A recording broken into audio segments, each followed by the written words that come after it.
who's in that coalition of the willing. The government still won't tell us which countries... There were reports at the weekend that perhaps Australia might be interested in joining, but, of course, just rumours. Exactly. So we haven't had any confirmation yet on what those countries are, how many there could be, what kind of a peacekeeping force it would look like. So there's still a lot of question marks over that. And if the US doesn't back it in some way or another with security guarantees, will it all be for nothing? OK. All right, Mari, for now, thanks so much.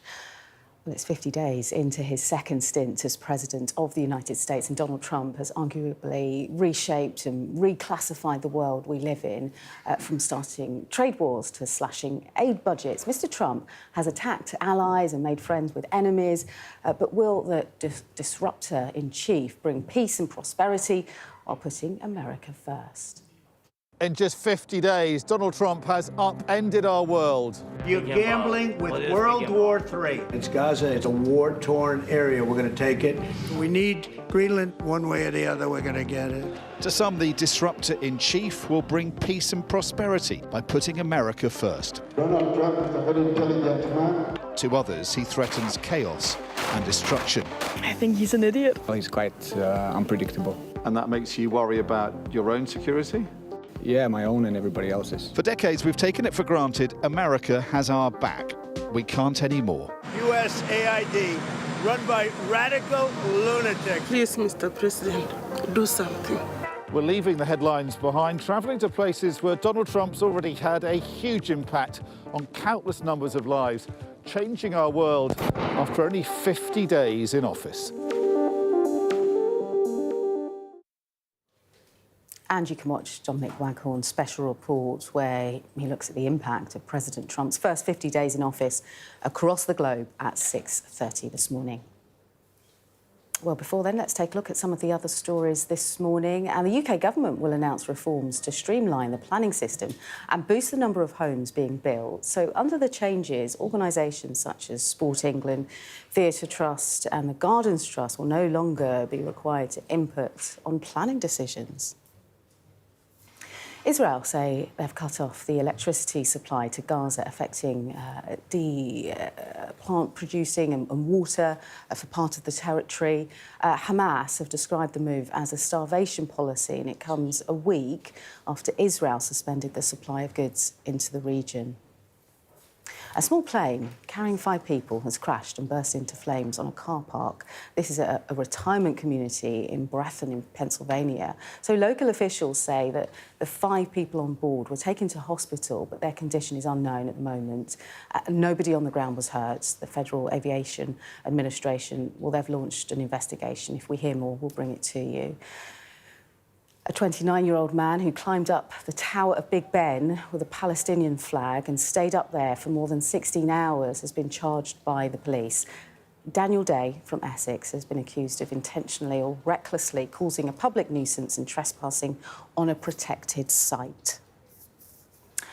A 42-year-old man has been arrested after a woman was shot dead in Talbot Green, and this is in South Wales. Police say the 40-year-old woman was found just after 6 o'clock on Sunday evening in the Green Park area, but couldn't be saved by emergency services. The man remains in custody as inquiries continue. Mucha, the Whippets, has been crowned top dog at this year's Crufts. The 4-year-old from Venice beat more than 18,000 other dogs from around the world to claim Best in Show. She's the first Italian dog to win the award and the 4th Whippet.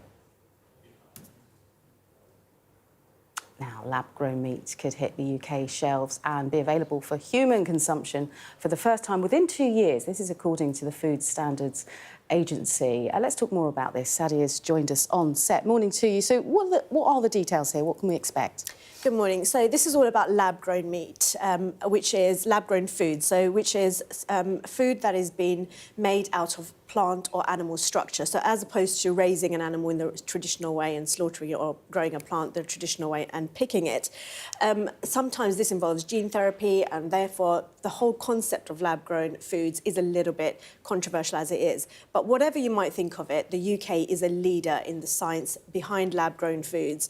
But when it comes to putting the food actually on our shelves, we lag behind other countries, and that is because of the sheer amount of checks and paperwork and everything that's involved in trying to get it across FSA approvals, so the Food Standards Agency's approvals. Other countries are much faster. Singapore was the first to put it on the shelves in 2020, and then the US followed 3 years behind that, and then Israel last year. But here in the UK, we do tend to take a little bit longer to go into that approvals process. So the startup companies who are behind all of this, or the science behind this, what they're saying is that affects their businesses, it stifles their growth. The government wants to support them because this will ultimately lead to more jobs and more economic growth. So what they're doing is they're involving these companies in the regulation process. They're going to come up with new regulations to try and speed up that process. Currently, it takes about 2 years to get it approved. They want to speed that up and tighten it as much as possible. Of course, critics say that that's a bit of a conflict of interest. They call that deregulation, saying that if you involve the companies who are about to make the decision about whether or not their products should hit the shelves, that is a conflict of interest. Does it mean they might tweak those regulations in their own favour? We'll have to see. OK, Sadia, for now, thank you so much for that update. Moving on now, and from disco to Afrobeats, King Charles has shared his electric personal playlist in a new Apple Music show. It's brilliant. Recorded in Buckingham Palace, the King speaks about encounters with some of the featured artists and reveals the impact music has had on his life. Our royal correspondent, Rhiannon Mills, reports. Throughout my life, music has meant a great deal to me. He's used to stepping up to the mic, but not quite like this. Monarch turned radio DJ, no presenter, no one asking questions, just King Charles on a musical walk down memory lane. So this is what I particularly wanted to share with you. Songs which have brought me joy. There are plenty of anecdotes about the random people he's met. Kylie came to St James's Palace to perform this song in 2012, in advance of the Diamond Jubilee visit to Australia.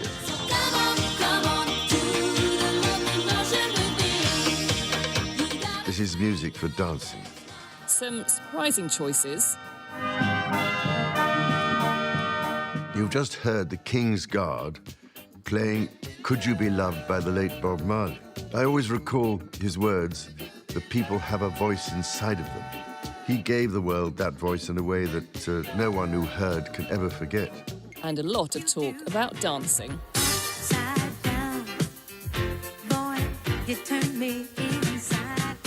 When I was much younger, it was impossible not to get up and dance when it was played. And I wonder if I can still just manage it. He's never been one afraid to get those hips moving. The fact that he's done this collaboration with the company Apple might also raise a few eyebrows, just like his dancing has over the years. But as he's done before, he's agreed to do it as a way of connecting with a younger, diverse audience, as he prepares to head to Westminster Abbey to mark Commonwealth Day. With the likes of Ray, Grace Jones and Beyoncé on his playlist, it's probably fair to say he had a bit of guidance on choosing the final tracks. But I'm told he definitely sat down one day in Sandringham and listened to those on a long list. Just imagine being a fly on the wall for that. Rhiannon Mills, Sky News. I just haven't met you yet. More King Charles dancing, I say. Let's take a look at the weather. A bright start and always a warm welcome. The weather, sponsored by Qatar Airways. It will start to turn colder today as northerly winds set in. It's mainly mild now, with frost limited to sheltered northern parts. And most places are fine, but eastern Britain is grey and murky, while northern Scotland is windy with outbreaks of rain and hill snow. It'll be cloudier and windier than recently this morning, but will stay mainly dry. Central and southern Scotland will see patchy light rain or drizzle moving in. However, northern Scotland will brighten to a few showers. A bright start and always a warm welcome. Qatar Airways sponsors the weather.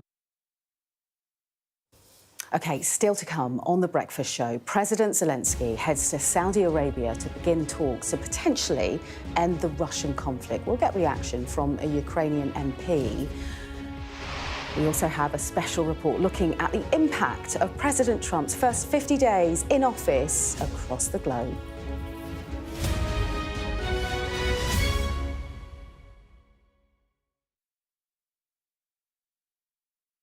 Here we go. 2, 1. Thank you, Sophie. The big announcement. The battle for number 10. The drone is above us. It is a chaotic scene. They've asked us to leave. There is a clear Labour landslide. A car is covered in. Liberated but left in ruins. A major incident has been declared. That's when misinformation floods the zone. It became clear the media weren't welcome. These extraordinary images. Must have taken years. Who wants to talk about politics? OK, stand by. I wouldn't be asking it if I didn't think it was a relevant question. The winner of the 2024 presidential election. Quite extraordinary events.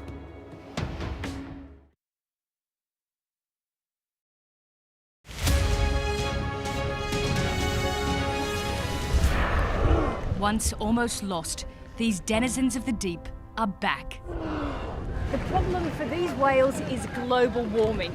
Water temperatures are rising. We're worried that the animals are actually starting to starve. Deadly and outdated. What do you think should happen to the nets? I would like to see them go. I'm Nicole Johnston, Sky's Asia correspondent, based here in Beijing. A towering monument to the China dream and its demise. From one end of this country to the other, China is littered with real estate that's falling apart. China is facing a tsunami of the elderly. We have to work as long as health allows, otherwise, no money. China is under pressure to pay for the pensions of 500 million retirees. I've reported on a wide range of stories from around the world. Mass protests forced the president to flee.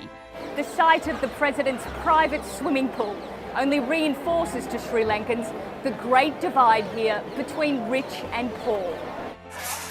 Aid groups say Gaza is now the world's most dangerous place to be a child. The Israeli army has raided towns and villages all over the West Bank. These tunnels run all over Gaza. The Gaza Strip is ridden with them. A referendum designed to unite the country has only deepened its divide. Sydney's floodplains underwater again. This is the third or fourth time in 18 months that their homes have gone under. Sky News, the full story first. It may seem like a gimmicky toy, but it is part of the global race between the United States and China for new technology. This elite engineering, designed to humour and to help us.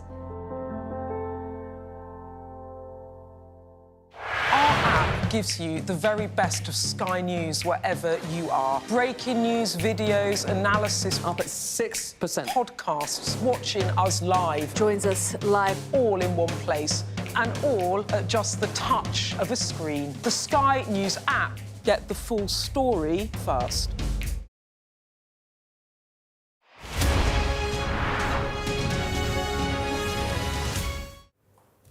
Welcome back to The Breakfast Show. We will bring you the sports a little later on. We've also got a special report looking at Donald Trump's first 50 days in charge. But first, Syria's new leader is pleading for unity and has established a committee to investigate reports of mass revenge killings of people in the country who were loyal to Bashar al-Assad. Human rights groups say that over 1,300 people have been murdered, and this is following violent clashes between the Syrian security forces and loyalists, as I said, to the ousted Assad regime. Our international correspondent John Sparks has your story.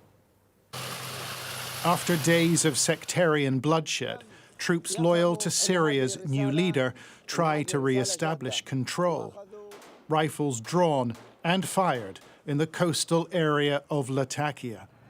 This is the heartland of the Alawite minority who dominated the nation under Bashar al-Assad, and his loyalists remain. When they staged an ambush, it triggered a furious response. Tit-for-tat killings have swept through the region. Thank God, security and safety have been gradually restored. God willing, we will continue to hunt down the remnants of the regime until security and safety returns to the coast. To crush the rebellion, the interim government has deployed soldiers and militiamen from all over the country. But this ramshackle force has terrorized the residents, and hundreds of Alawites have been killed, their bodies reportedly lying in the streets. Witnesses told Sky News of targeted executions. They dragged the man out of the house, his wife and son to the floor, cursed them and called them Alawite pigs. They shot the man first, dragged the daughter to the floor, yelled at her and slapped her again and again. Then they made her brother stand facing the wall and shot him in the head. They killed my relatives, my uncle, his wife, and my cousins of my mother's sister and brother. I don't know what to say. The bodies are scattered on the streets. You see bodies of children aged 1 or 2 years old. It's just indescribable. Bodies of women, children, elderly people, indescribable. Those are not Assad loyalists. We are not Assad loyalists. They killed us for the mere reason of being Alawites, just because we're Alawites. Former rebel turned president Ahmad al-Sharaa made a plea for national unity. Anyone who harms civilians would be punished, he said. What is currently happening in Syria represents the type of expected challenges. We must preserve national unity, and we can live together, God willing, in unity in this country. Here we see al-Sharaa's men drawn from a number of Sunni Muslim groups, burying their dead in northwest Syria. At least 200 of their number have been killed, and many seem bent on revenge. The country now grappling with the prospect of a far larger war. If it was not for the pure blood of these martyrs, the Assad loyalists would have committed even more horrific acts. But we swear before God that we will make them taste what we endured 200 times, 2,000 times. Syria's transitional authority said everybody would be safe under its rule, but that's a promise it's been unable to keep in a volatile nation awash with arms. John Sparks, Sky News. Still to come on The Breakfast Show this Monday, from America to Africa to Europe, Donald Trump's first 50 days in office have redefined the world we live in. We've got a special report from Dominic Waghorn coming up for you. And in the sport, Arsenal fought back to draw 1-1 with Manchester United, but the result leaves them 15 points behind Premier League leaders, Liverpool.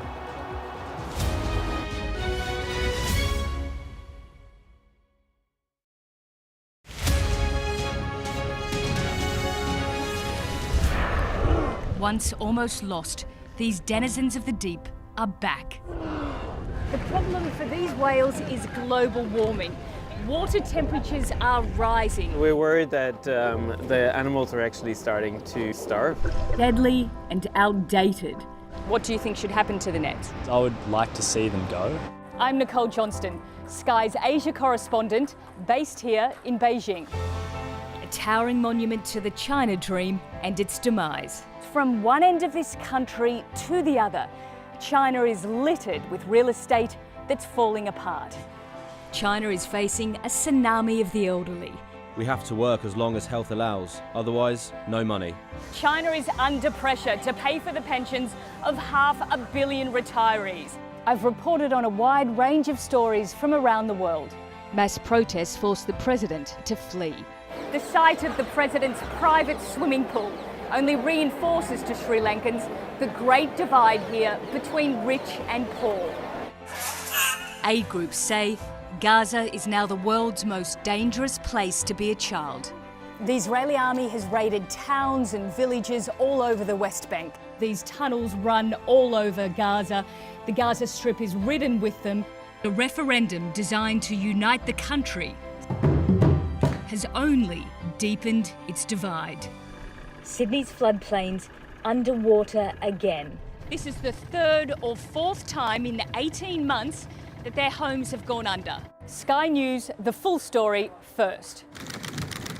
It may seem like a gimmicky toy, but it is part of the global race between the United States and China for new technology. This elite engineering, designed to humour and to help us.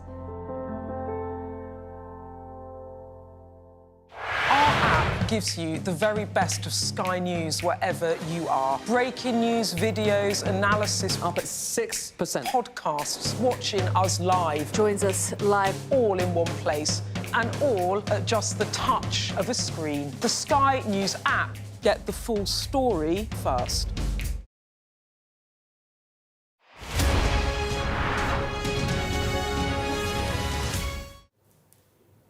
It's been 50 days since Donald Trump began his second stint as US president, and he's already reshaped the world. From America to Europe to Africa and beyond, the impacts of his presidency have been far-reaching, with many left divided over the results of his policies. Our international affairs editor, Dominic Waghorn, has this special report. In just 50 days, Donald Trump has upended our world. You're gambling with World War III. It's Gaza. It's a war-torn area. We're going to take it. We need Greenland one way or the other. We're going to get it.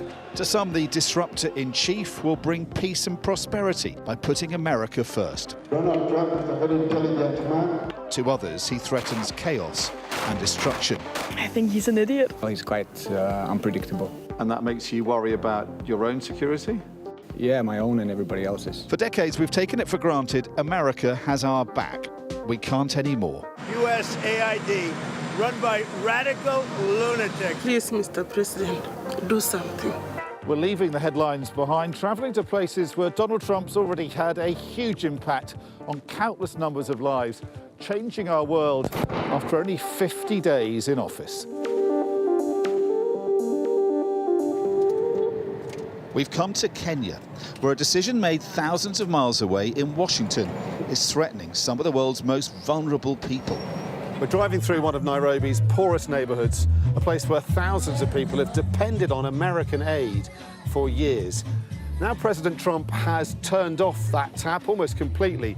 We've come to investigate what impact that is having on people's lives here and what it means for their future. We're joining health workers on their rounds. This place is desperately poor. People live down sewage-infested alleys, in small, cramped buildings and tiny one-room homes. This house is very small. Enter one by one. This is a problem. The child has no weight. First on the rounds is Anne, a single young mother who's HIV positive. Anne is totally dependent on medicine and food that was supplied by US aid. But now all that is in doubt. She's also waiting for test results to see if she's passed on the virus to her baby. And is terrified for the future. Kwa sababu zinaweza enda hivyo ziishe, na unajua hizo ndio vitu tunategemea. So zile the medicine was inanipa at least ndamese ni nguvu na protection. Sasa hakuna unaona, so protector wa mwili yangu hayuko, so anything can just pass through me. Yeah. We had no warning. It was so sudden. How worried are you? Very worried. Very, very worried. My worst fear is that we are going to lose children under the age of 5, especially those breastfeeding from positive mother, because of this cat. And it is going to be worse. How many children do you think? Over 20,000 children across several counties that are covered by our organization. In the area you cover, your area, your charity, you think 20,000 children? Yes, yes. It's the same story wherever we go. In another one-room home, we find Irene, who's also HIV positive, with 3 children, all with different health problems of their own. Jesse is how old? Tomorrow is turning 2. He's 2 tomorrow. Happiness, how old are you? 8. 8. And Joseph, how old are you? 6. 6.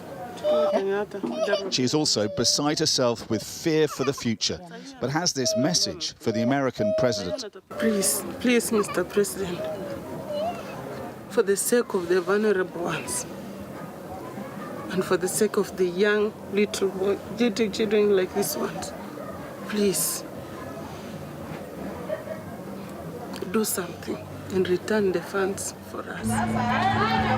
USAID gave Kenya around $850 million a year.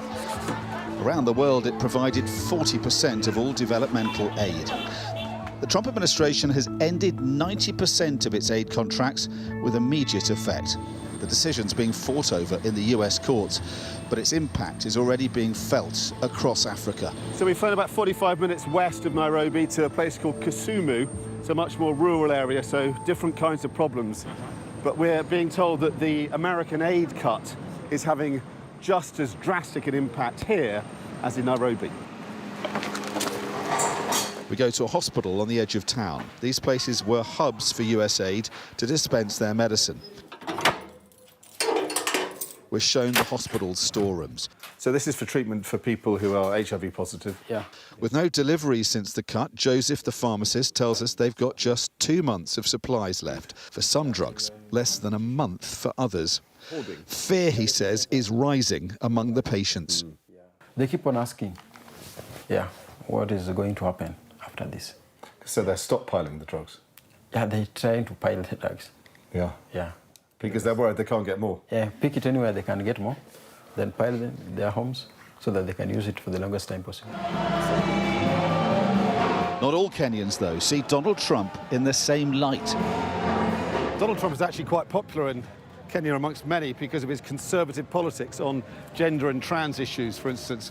We're going to church now to see what Christians make of his aid cuts here.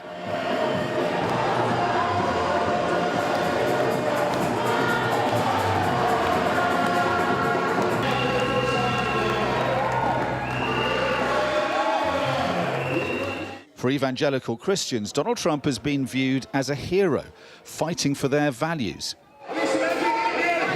I'm a medical practitioner. We either have males or females. And so I agree with him because from the point of creation, that is what I understand. But they are all worried by the aid cuts. Peter told us Africa is too dependent on aid, but Trump was wrong to cut it so suddenly. He wants to make America great again. I don't know, because we see America as great, but maybe he has to make it greater. If that is what he wants to do for the country, it is okay, it is good. A country should benefit its people. Yeah, but in the long run, a country should also extend an olive branch to others. Donald Trump is a very intelligent man. Today, their bishop is telling the faithful to pray that Donald Trump reverses his decision on aid. His name is Jesus. His name is Jesus. There is a sense of bewilderment. The US president has taken such drastic action against some of the world's poorest people. But also, it may not be good for America either. Back in Nairobi, we're going on safari. Not to look at the animals, but to see what America's rivals have been up to in Africa. America and China have been battling for power and influence across Africa. America using aid, education, healthcare, and promoting democracy. The Chinese doing this, building massive infrastructure projects like this $14 billion railway line from Nairobi to the coast right through this national park. Now, by shutting down its aid programs, America is effectively deserting that battlefield, leaving a vacuum for the Chinese to fill. From here, that feels less like America first and more like America in retreat. On a Chinese-built airport expressway, we're heading out of Nairobi now to leave Kenya, on the way back to Europe, going somewhere else, also facing an uncertain future in these fast-changing times, but for very different reasons. We're on our way to the edge of the free world. We're in one of NATO's newest member countries, Finland, and we're driving towards its border with Russia. So the Russians are just over there in those blue buildings? Yeah, that's right, that's right. We're joining Finland's border guard. The border was closed with Russia because of the war in Ukraine. There are tensions with people in the area reporting sightings of drones. Recruits are training to repel a border intrusion with live fire. There's been a surge in people joining up because of the situation. For the defense of our own country. Most of us, I think, are here because of that. We have 1,300 and something kilometers border with Russia, and it's pretty long. We have to have good men there. To defend it? Yeah. And what do you think about the situation with Russia? I don't know. The country that you cannot trust anymore. When you watch the news, what do you think? I think it's crazy. When you turn your TV on today, you can't know never what is really happening. What's that make you feel about the world? Pretty nervous, but I really trust our leaders then. It's all about the trust. Finland has historic reasons not to trust Russia and is now even more on its guard. Stand by. And it's not just the military.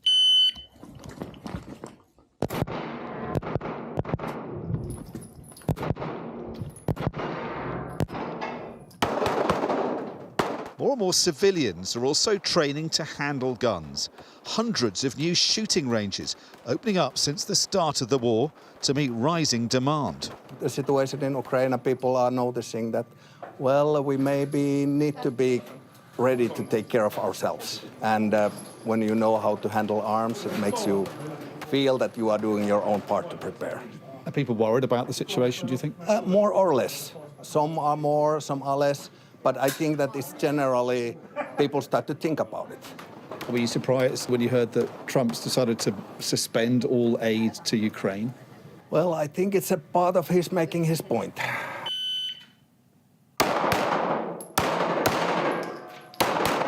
Does it worry you, or...? Yeah, a lot. Donald Trump worries you? Yeah. What in particular? Well, he's quite unpredictable. And that makes you worry about your own security? Yeah, my own and everybody else's. But if it did come to a situation where things got more dangerous, you would be prepared for it? Yeah. Bring it on. Putin, Trump, Ukraine. Finns are watching events unfold warily. It is the shadow of an old enemy looming across this border that is focusing minds here and right across Europe, but also massive doubts about an old friend. Under Donald Trump, the US is not just withdrawing from Europe, it looks like it might be switching sides, deserting the West entirely, cutting off aid for Ukraine, attacking allies with tariffs, and talking about taking over its neighbours. So what's it like to live somewhere Donald Trump says he wants for America? We went to Greenland to find out. We need Greenland for national security and even international security. So we've arrived in Greenland just a few days after Donald Trump repeated his ambition to take it for America, something he says is going to happen one way or another. That's been condemned by the government here as unacceptable, but we're here to see what the people of Greenland make of him. The appeal of the place is obvious when you get here. Stunning natural beauty, mineral wealth and access to the Arctic as climate change melts the ice. But it's not up for sale. I got 2 death threats. Jürgen Bosen is rare among Greenlanders, welcoming Trump's attentions. When people say they're not happy with you, what do they say to you, though? Oh, traitor, you're selling our country, you're fascist. He admits he's paid by groups in America, but says with Trump, Greenland has a better future. Europe is failing. Britain, Sweden, Belgium, Holland, even Germany. And I think he's a great man who wants to have a peace in the world.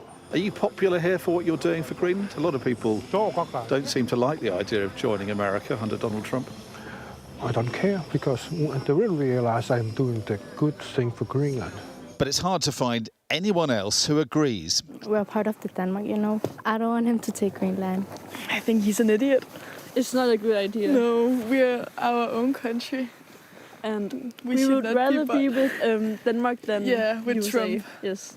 I think it's ridiculous that he thinks that he can just take our land. Does it worry you then when he says he wants to take Greenland?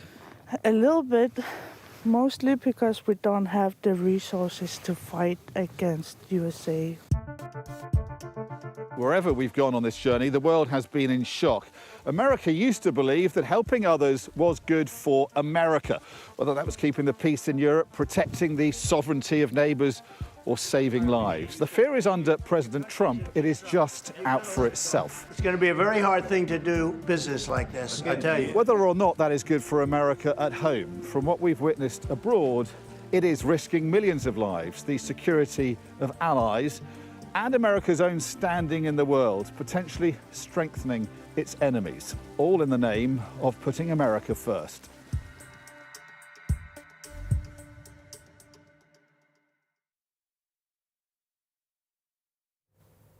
OK, let's take a look at this morning's sports news. Staying connected is vital for business. Sky Business sponsors this report.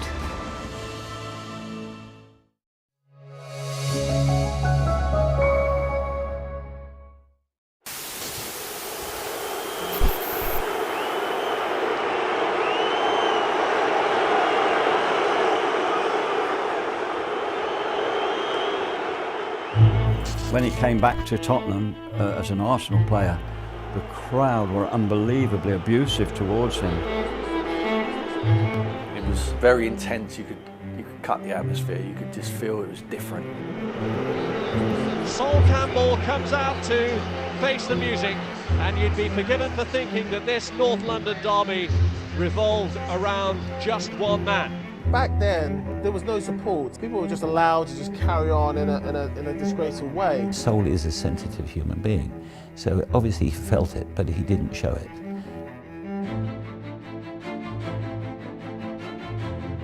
Obviously he's a great player, and obviously all the managers were desperate to keep him on the books. The world was his oyster.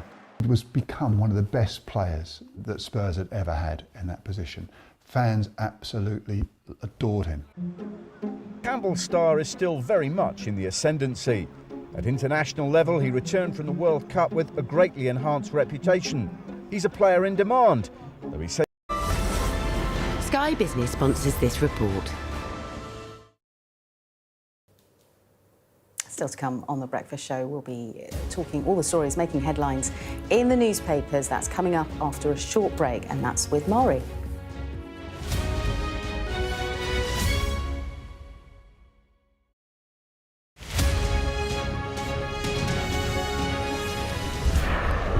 Once almost lost, these denizens of the deep are back.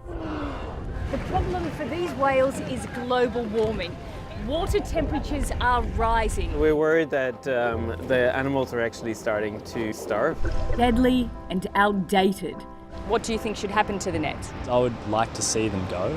I'm Nicole Johnston, Sky's Asia correspondent, based here in Beijing. A towering monument to the China dream and its demise. From one end of this country to the other, China is littered with real estate that's falling apart. China is facing a tsunami of the elderly. We have to work as long as health allows, otherwise, no money. China is under pressure to pay for the pensions of 500 million retirees. I've reported on a wide range of stories from around the world. Mass protests forced the president to flee.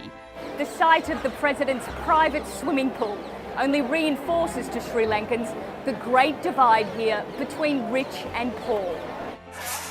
Aid groups say Gaza is now the world's most dangerous place to be a child. The Israeli army has raided towns and villages all over the West Bank. These tunnels run all over Gaza. The Gaza Strip is ridden with them. A referendum designed to unite the country has only deepened its divide. Sydney's floodplains underwater again. This is the third or fourth time in 18 months that their homes have gone under. Sky News, the full story first. It may seem like a gimmicky toy, but it is part of the global race between the United States and China for new technology. This elite engineering, designed to humour and to help us.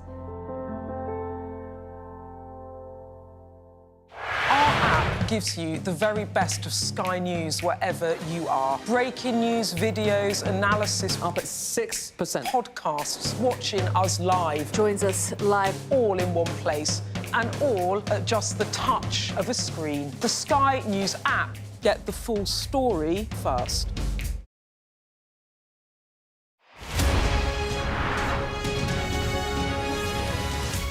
Sky News, get the full story first. Is this now all your territory? Yeah. The battlefield is outside the barricades. We are in the middle of a forest, in a jungle really, and they're attempting to keep these men alive. I'm Stuart Ramsey, and I'm Sky's chief correspondent. It's really dangerous. Many people have died riding it.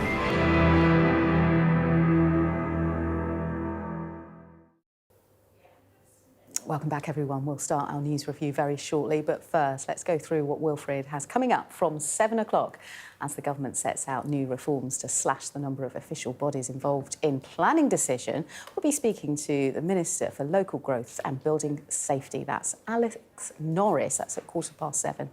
And Shadow Policing Minister Matt Vickers will be here an hour later. So we've got that covered. Elsewhere, we'll take a look at Trump's first 50 days back in office. Boy, it's been a time, hasn't it? Former British ambassador to the United States. This is Sir Peter Westmacott. So that should be interesting. And also, the rising cost of chocolate. Is it leaving a bitter taste in your mouth? We'll be speaking to a personal finance expert. That's Greg March at 8:45. I've just noticed that chocolate's shrinking, you know, but costs much the same or higher. I remember talking about this a few weeks ago. We were talking about the cost of Easter eggs. Yes. How much they've gone up, but then the eggs are shrinking and you get less with the eggs. And I still believe it's a scam. I don't believe it. I can't believe Easter eggs. I remember this at the time and it really got your go. I feel you, girl. Shall we crack on with the papers this Monday? Happy Monday, everyone at home. I'm going to start with the Express, actually. This was over the weekend, really, but the line that the civil service could be shrunk to give more bang for taxpayers' bucks. So it's the Express, page 2. And it's that idea, isn't it, that under the Labour government, they really want to circle in on the civil servants that are currently in post, potentially put them on special plans if they're underperforming. And, you know, we heard last year, didn't we, from Sir Keir Starmer, that he said, to quote, too many people in Whitehall comfortable in the tepid bath of managed decline, which was, at the time, very Sir Keir Starmer, really. Yeah, I mean, clearly the government is trying to show that they are taking a bit of a sledgehammer to wasteful spending at a time when budgets are tight and only getting tighter now that they want to spend more money on defence. And so the cuts and measures that they are bringing in to save cash are essentially going to be more and more savage, one would argue. So interesting talking about the civil service here. Now, Pat McFadden was on Sky News yesterday talking about just this, and he was, he didn't want to say kind of on the record that numbers would definitely fall in terms of the size of the civil service or what kind of number he would be comfortable with. But he did say it was a possibility that the numbers would go down. But he said he wanted to focus more on getting value for money, making sure that people were doing a great job, incentivising them, but also, as you say, managing them out if they are potentially not very good at their jobs, and moving them out of London, where he said property is cheaper. And so maybe trying to find ways of creating more civil service hubs outside of London where those buildings are cheaper to rent, and that will potentially get a little bit of relief for the public purse. But this is all real small change in comparison to the kind of money that we're going to need for defence. But nonetheless, they will say every little helps. Absolutely.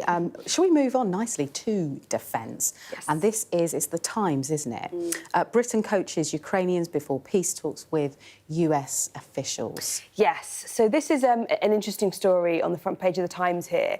And what they're talking about is that Jonathan Powell, the National Security Advisor for the UK, as we know, we were talking about this earlier, when he was in Kyiv over the weekend, the Times is reporting that he was briefing Zelensky himself before Ukrainian representatives were sent to Saudi Arabia for these peace talks. We know that Zelensky's flying out today, but he won't actually be a part of those talks when they do get underway. And what's also interesting is the Times are reporting the Prime Minister is also attempting to convince Trump to resume intelligence sharing with Ukraine, and that the UK believes that there's more hope of persuading Trump to reverse that decision on intelligence sharing as opposed to persuading the US to reverse the decision on military aid. So they feel that trying to persuade Trump to reverse the military aid decision could potentially be a lot slower and more thorny, whereas when it comes to intelligence sharing, they think that is a lot more feasible and a lot more urgent, that they can essentially press that point to the US gently but firmly. We'll see. So interesting that seems to be the feeling in government this morning. It's going to be fascinating in the days that follow those talks, and also understanding, you know, ordinary Ukrainians, how it feels to be dealing with, I suppose, this zigzaggy president that shoots from the hip, and whether there is indeed this grand master plan that will all tie in world peace and order from President Donald Trump. I don't know. Yeah, and whether the master plan includes Ukraine's best interests or the US's best interests, because Trump says he's only there for America. America first. How about happiness first? Let's go over to The Guardian now, because we've been talking about the Commonwealth Day and King Charles and how he wants to, you know, connect up the Commonwealth and really lean in on the strength in difference as opposed to that being a weakness. He released a statement over the weekend. In The Guardian, though, it's talking about that playlist. He's teamed up with Apple, and artists include Kylie. He says he's a fan of Kylie Minogue, which I was quite shocked. But really, I endorse that. I'm a big Neighbours fan, so anything like that, I'm all for. But also, another big artist is the late, great Bob Marley. And he was talking about in this article about meeting the reggae star who would have turned 80 this year. He died all too soon in his 30s. But playing a version of Marley's Could You Be Loved, and it was performed by the King's Guard, which I thought was such a wonderful touch. And there has been a lot of conversation about whether King Charles picked this himself, what influence he really had in this. Does it matter? It's sort of tying in wonderful music, and one of the areas that you can kind of just disappear in when the world is in chaos is music, and someone like Bob Marley on this playlist, I think, is masterful. Don't know if we can hear a bit of Could You Be Loved on this Monday. Here you go. And obviously, this wonderful, wonderful track was about realising that actually we're all imperfect and leaning into that and realising that makes the world a better place. So whatever influence this was from King Charles or advisors around Buckingham Palace, well congratulations. So we'll leave that track there and I'll probably listen to it on the train home.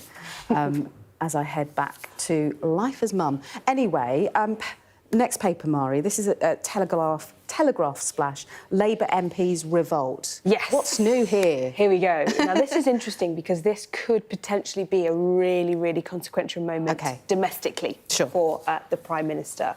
So we've been hearing lots over the past few weeks about welfare cuts, about getting down the ballooning DWP budget, about changing the work capability assessment when it comes to people who are on long-term sickness benefits or disability benefits.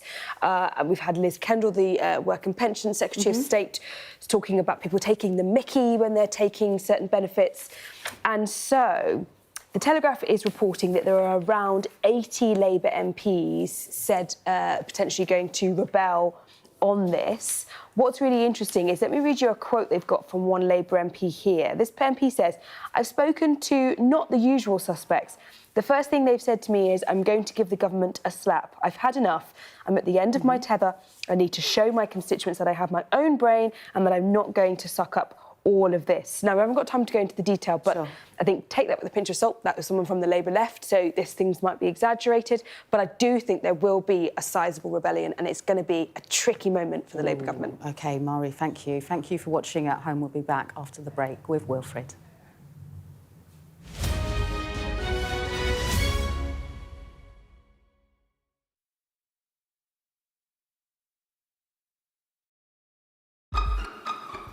We've got your Sunday mornings covered.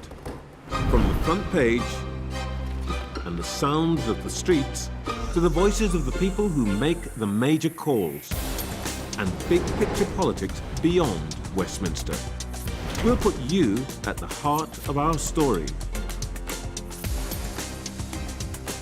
I'm ready. Are you? Join me, Trevor Phillips, Sunday mornings on Sky News.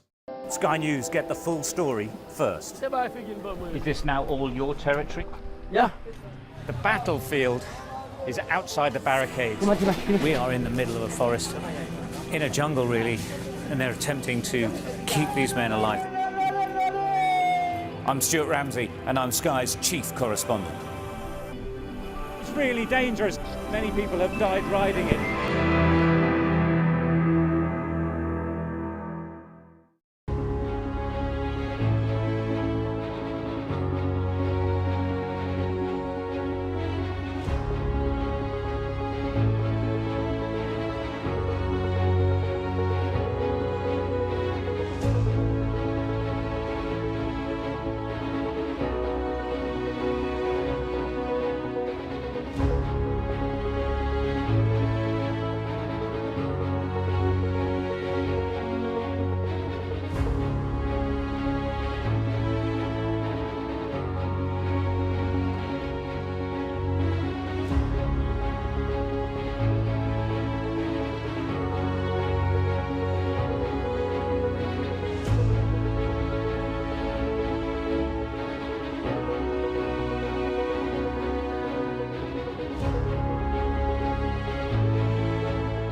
A very good morning to you. It's 7 o'clock on today's show. The former Bank of England governor, Mark Carney, is named Canada's new Prime Minister and immediately takes a shot at Donald Trump.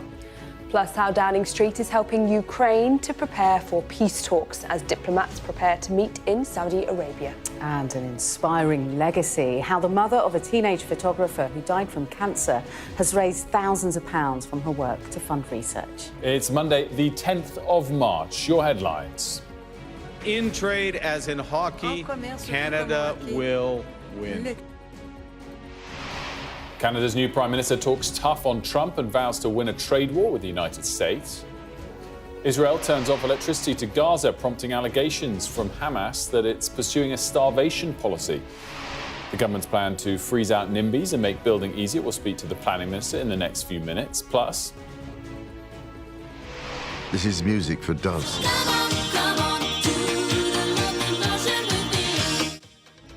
the King's Commonwealth Day playlist. He reveals he's a big Kylie fan, amongst others.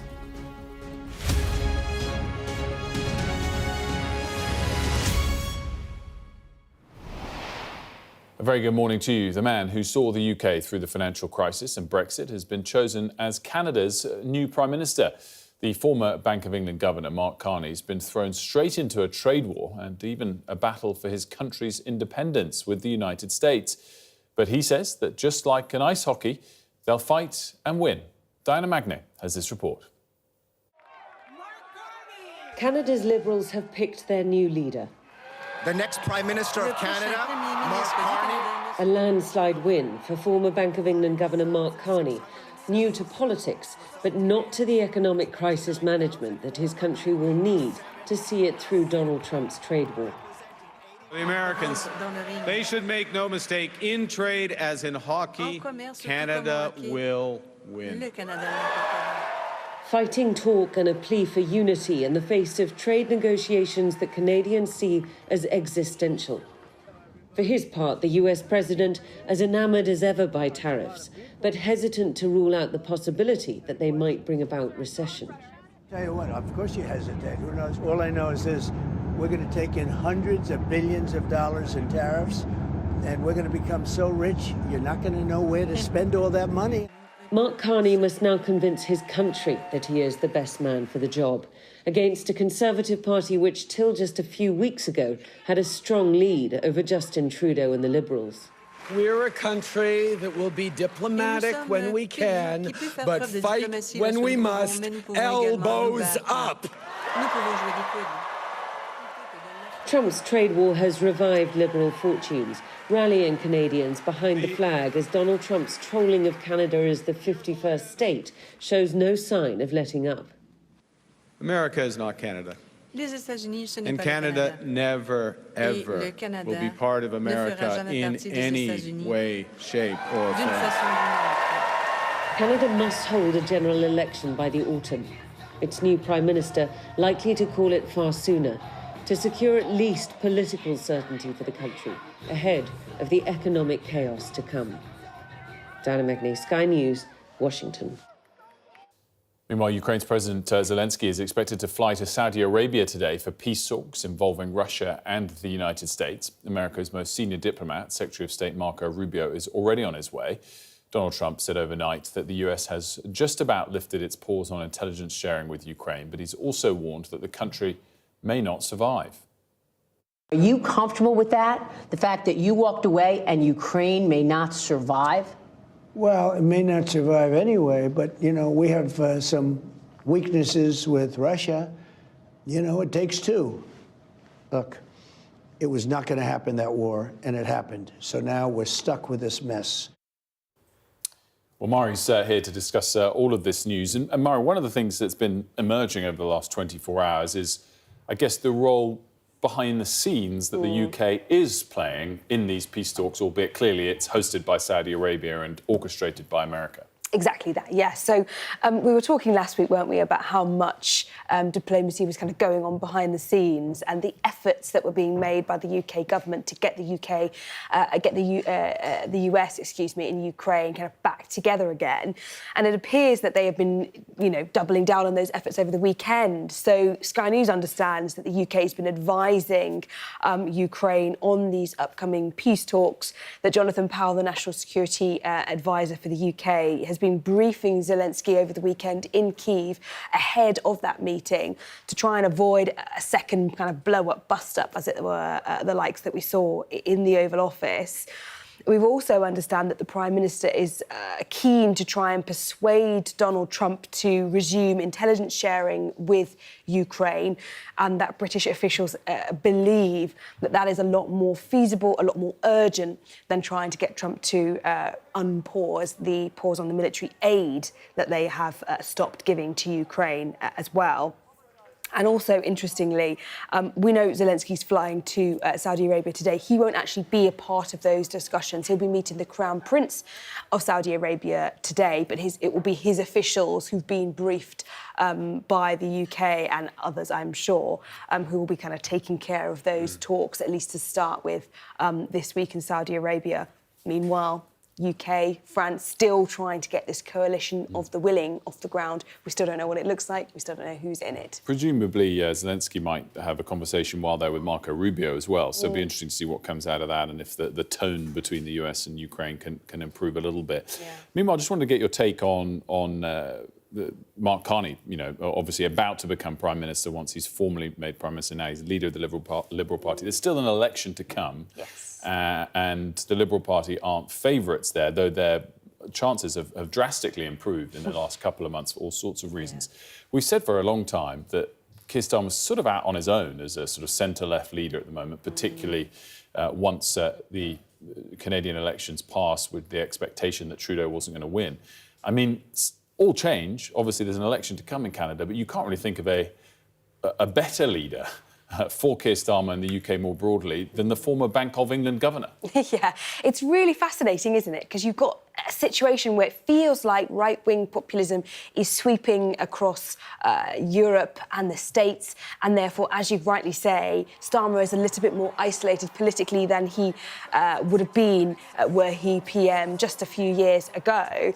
And the fact that Mark Carney is potentially going to be the next Prime Minister, well, he will be the next Prime Minister of Canada, but if he wins the next election, as you say, that will bring in an ally between Canada and the UK, especially while there are those Trump tariffs and threats of more tariffs and a lot of kind of negative rhetoric coming from Washington about Canada. And interestingly, we know that that was discussed with the King when Justin Trudeau met the King last week, and the fact that, as was being outlined in Diana Magny's report, the existential dread that a lot of Canadians feel about what Donald Trump is trying to propose when it comes to kind of annexing Canada or changing the Canadian border. The other factor, of course, you know, as we've said, using right-wing populism sweeping through it, the big thing was incumbents were losing, and we'll see if this change from Trudeau to Carney can shake that off ahead of an election. And can it give Starmer hope that he might be able to stay in power longer well, that's than true, one yeah. term? And we'll see how quickly, of course, he chooses to call an election in Carney, because he can hold on for a bit longer if he wants to. Mark, thank you very much. Now, Donald Trump, of course, has hit 50 days in the White House. We'll be talking about that shortly with the former ambassador to the US, Sir Peter Westminster. It's been anything but dull. He's attacked America's traditional allies and cozied up to its enemies.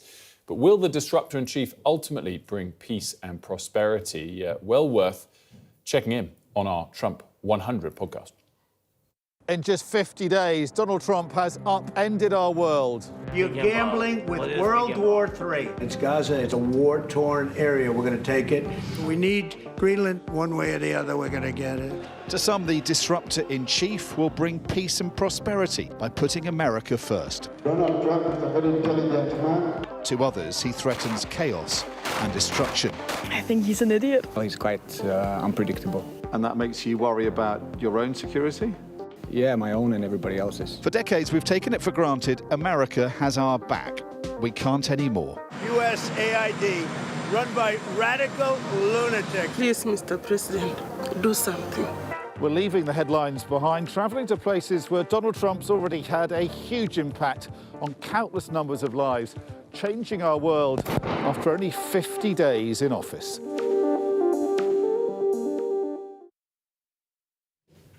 Well, it's well worth subscribing to the Trump 100 podcast, but also to scan the QR code and watch Dominic's snapshot investigation on Trump's first 50 days in office. You can also catch it tonight on The World with Yauda Hakim at 9 p.m. But now it's time for all of the day's other stories. Leah's got those for us. Thank you, Wilfred. Israel has cut off electricity to Gaza.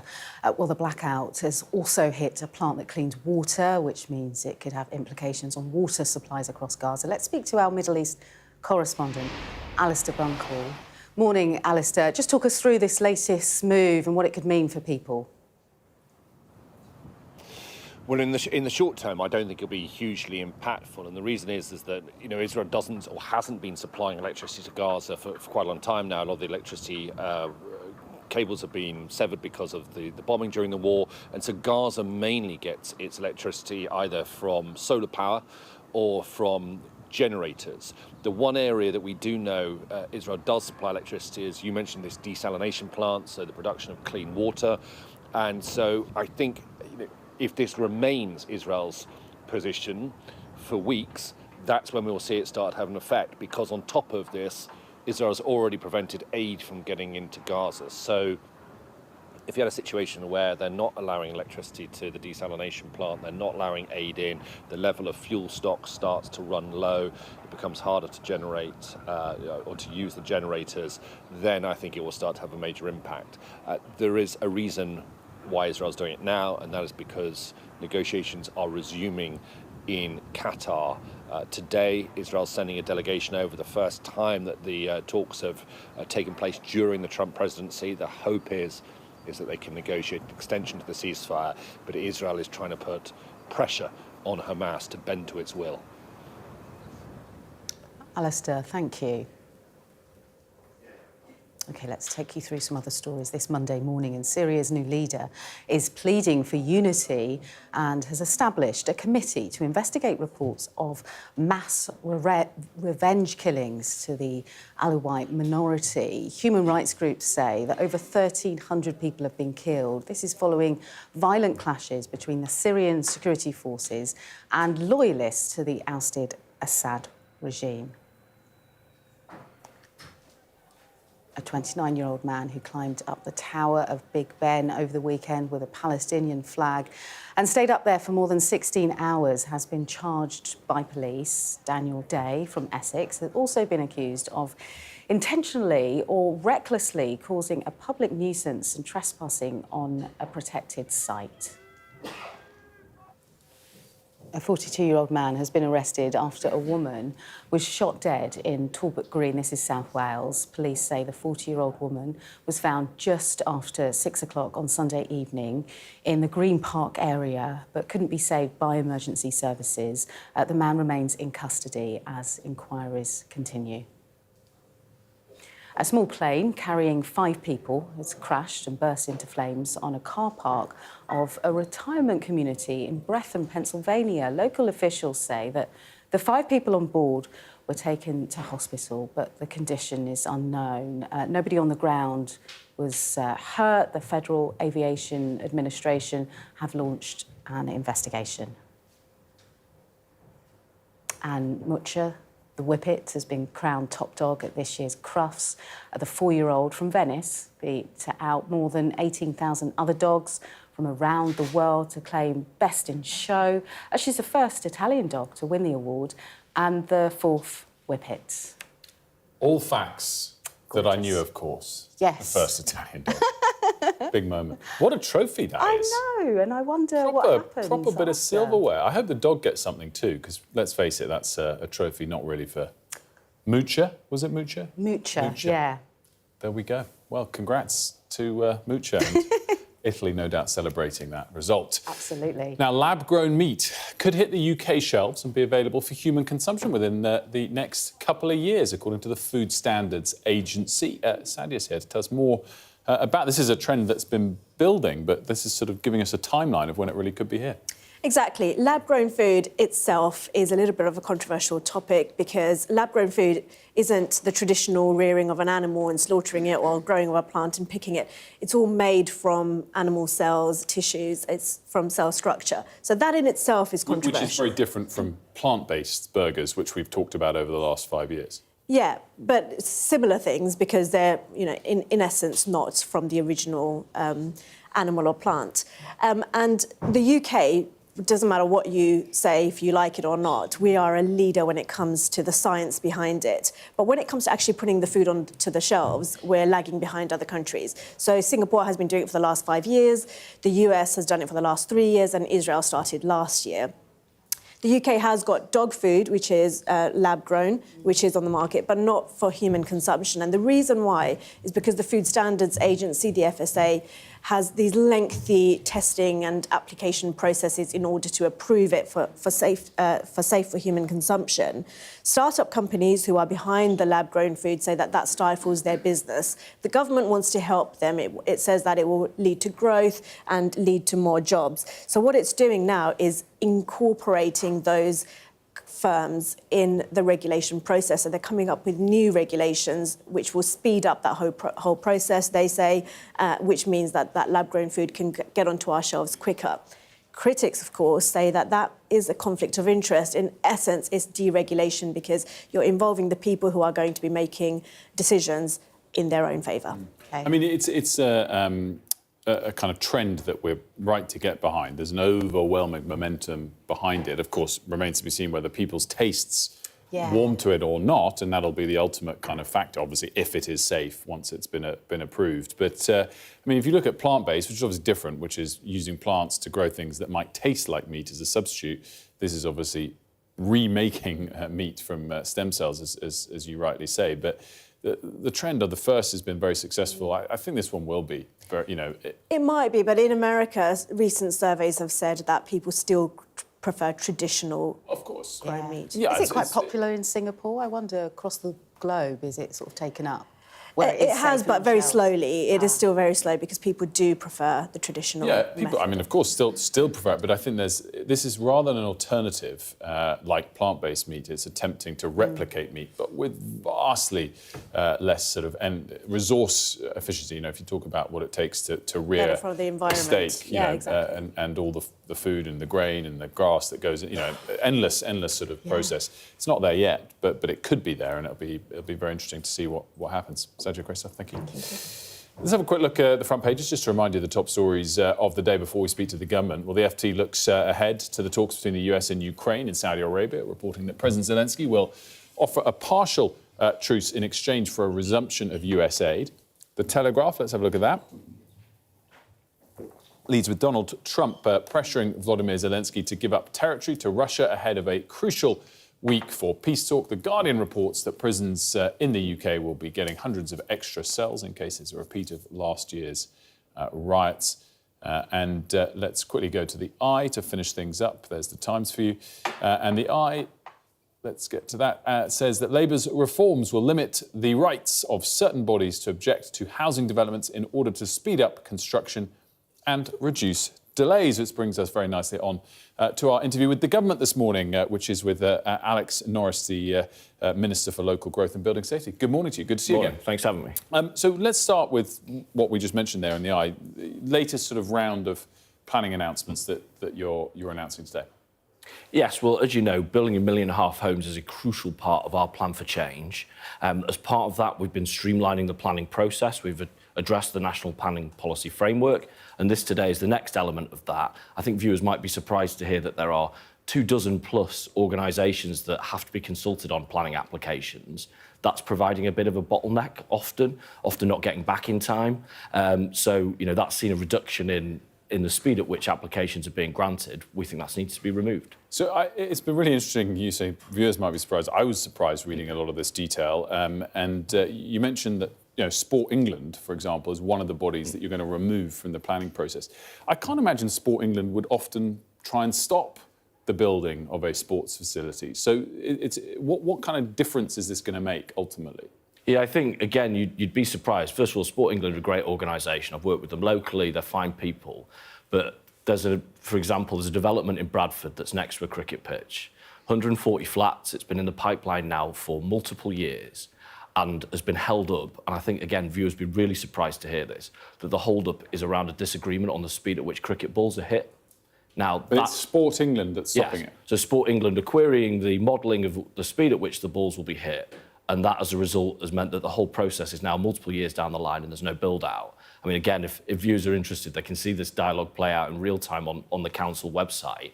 That's not an effective planning system, and that's why we're making the changes we're making today. So it's interesting hearing you say this. I mean, obviously, there's a consultation period as well. And you were on with us, I think, a week or so ago, talking about another sort of subsector of the planning, and there's consultation periods here and there. Why not do it all at once? And sort of, I get your process. We'll talk about building all these houses, but you know, we're best part of a year into the government, and we're announcing little piecemeal additions to what you're doing on planning, still in consultations. I mean, it's going quite slowly, isn't it? No, I mean, it's right that we do things properly, but we've managed to consult and publish and change the entire planning framework for this country. So we're now working to an entirely new planning framework. So that's significant progress. You know, £800 million more made available for affordable housing.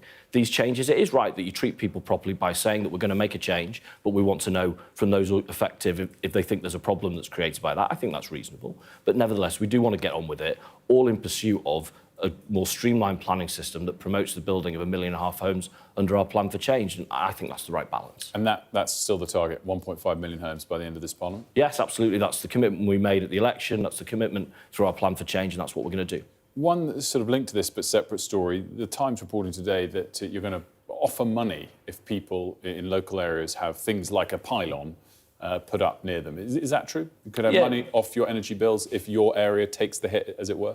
Yes, I mean, again, as part of our plan for change, there's all our commitments around being a clean energy superpower, and we're clear that communities need to share the benefits, And if you are making that sacrifice of having some of the infrastructure in your community, you should get some of the money back. So we're making that commitment, £250 a year if you are near those pylons. So we think that's a fair balance between people who are making that commitments to the country themselves. Well, they should be rewarded for that. Wanted to talk about the peace talks that'll be starting in Saudi Arabia this week, and the news that Jonathan Powell has been sent by the government to help, I guess, train or work with Ukrainian negotiators to make sure they get the best deal. What are his qualifications for that? Well, first of all, our role in this is to make sure that Ukraine's in the strongest position possible. Peace will only be secured through that strength. That's why we did the aid package that we did last week. And then alongside that, we've been doing significant diplomatic efforts with our European counterparts around a future strategy. And of course, globally, we're really pleased to see what's happening this week in Saudi Arabia. That's a big step forward. We collaborate as a UK government with the Ukraine government at lots of levels. And so I don't think it's a surprise that our people are talking to their people. And I think that's the right thing to do. And Jonathan Powell's the right man for that? Well, he's our national security advisor and has got a very, very long track record in this area. And I know that when John Healey, our defence secretary, was in Washington talking to his American counterparts, I know that they will represent as well.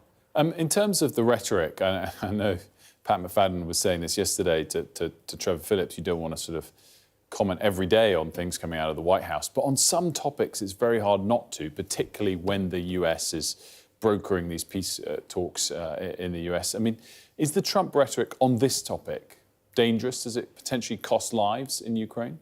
I don't think providing that day-to-day running commentary, is the right thing to do for the government.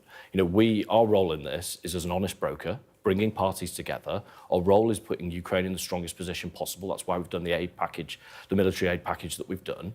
So that's our role, rather than, there's going to be twists and turns during the process. There always is. But, we don't do our diplomacy over the airwaves. I don't think that serves the British people to do so. I mean, he said that Ukraine might not survive yesterday. Well, we're clear that Ukraine is a sovereign state and that we are going to do everything we can to put them in the strongest position. And that's what we've done with our military aid, that's what we're doing diplomatically, and that's what we're going to do. Wanted to ask as well about Mark Carney as a new Canadian Prime Minister. We've talked in the past with you and many of your colleagues about how being a centre-left leader is rare on the world stage at the moment. Presumably, the UK couldn't really have a better leader than Mark Carney, former Bank of England governor, no less. Well, he's well known. I have to say, I don't know him personally, but I know he's very well known to a lot of my colleagues. We congratulate him on his success. As you know, it's a great time to be leading his nation. Canada's a really important ally for us, and we'll be working very closely with him, I'm sure. I've asked this question with lots of recent elections to you and your government. I've never felt such a genuine and warm response. The tone and the smile felt more pronounced than perhaps when we were talking about German or US elections in the last few months. Just finally, welfare cuts. It's clearly on the table as we approach the spring statement. Are you all prepared for the biggest, perhaps, split in the party of this premiership as we approach this? Well, I have to say, the clue's in the name for me with the Labour Party, with the party of work. There's 1 million young people not in education, employment or training. There's nearly 3 million people who want to work but can't because of their health and not getting the support to get back into work. That, for me, gives me a profound sense of purpose to want to change that. We're going to be setting out our plans later this week, but the principles that will guide that will be that the people who need support will get that support. Of course they will. But that we need to, restore trust and fairness into the system, improve the broken assessment elements. But crucially, those folks who want to work, can work, but need help, they're going to get that help. We're the only major developed nation that's not bounced back from COVID in this regard. So we've got to change that, and that's why we'll be making the pronouncements we make later this week. Alex Norris, good to see you as always. Thanks for joining us. Let's have a look at the weather now. Breathtaking views with clear skies ahead. The weather, sponsored by Qatar Airways. Well, starts to turn colder today as a northerly wind sets in. It's mainly mild now, with frost limited to sheltered northern parts. Most places are fine, but eastern Britain is rather grey and murky, while northern Scotland is windy with outbreaks of rain and hill snow. It'll be cloudier and windier than recently this morning, but will stay mainly dry. Central and southern Scotland will also patchy light rain or drizzle moving in. However, northern Scotland will brighten to see a few showers later on. Breathtaking views with clear skies ahead. Qatar Airways sponsors the weather. Still to come here on The Breakfast Show, 50 days since Donald Trump took over the White House. We'll take a look at the ripple effects around the world. We'll speak to a mother who's raised more than £100,000 through her daughter Liz Hatton's photography after the 17-year-old died of a rare form of cancer.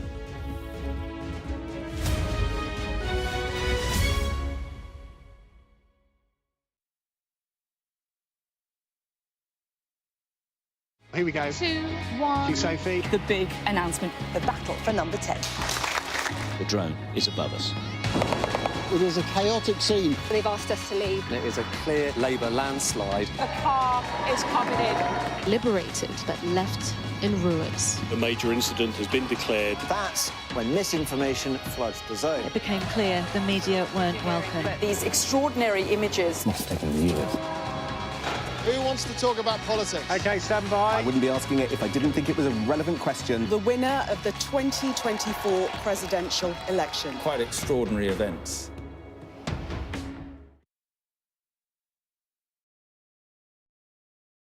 First Minister, how are you? Good morning. Good morning. Nice to see you. How are you feeling?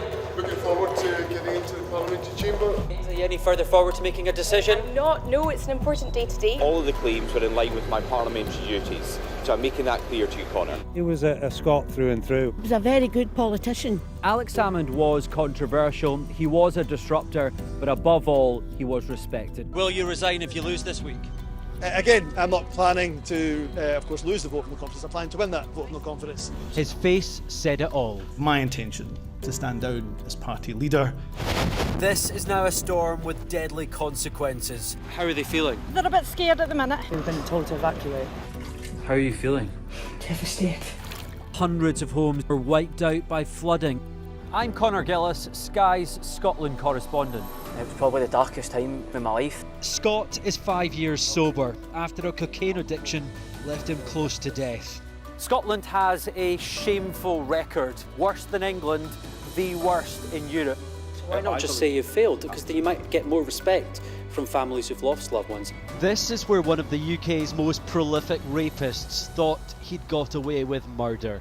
Sky News can reveal that former sex workers had told police he was sexually violent. My Emma. Free wherever you get your news. It's over, isn't it? The Americans say he is Rossi, a fraudster. This has been one of the most bizarre cases ever heard in a courtroom in this country. A dangerous murderer. Do you think you'll ever be able to forgive Andrew Ennis after this? She said she can forgive him, but as long as he's behind bars. By doing the right thing, it's destroyed your life. They terrorised me. They intimidated me. Sky News. The full story first.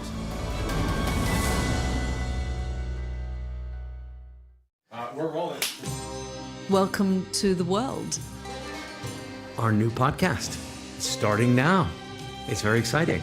Every week, we'll be reporting from the world's trouble spots. We get to hold those in positions of power accountable, and we get to ask the questions that the audience, the listeners, want to know about. And that's why it is so important that people tune in, come along for the road, come along for the journey. It'll be fun.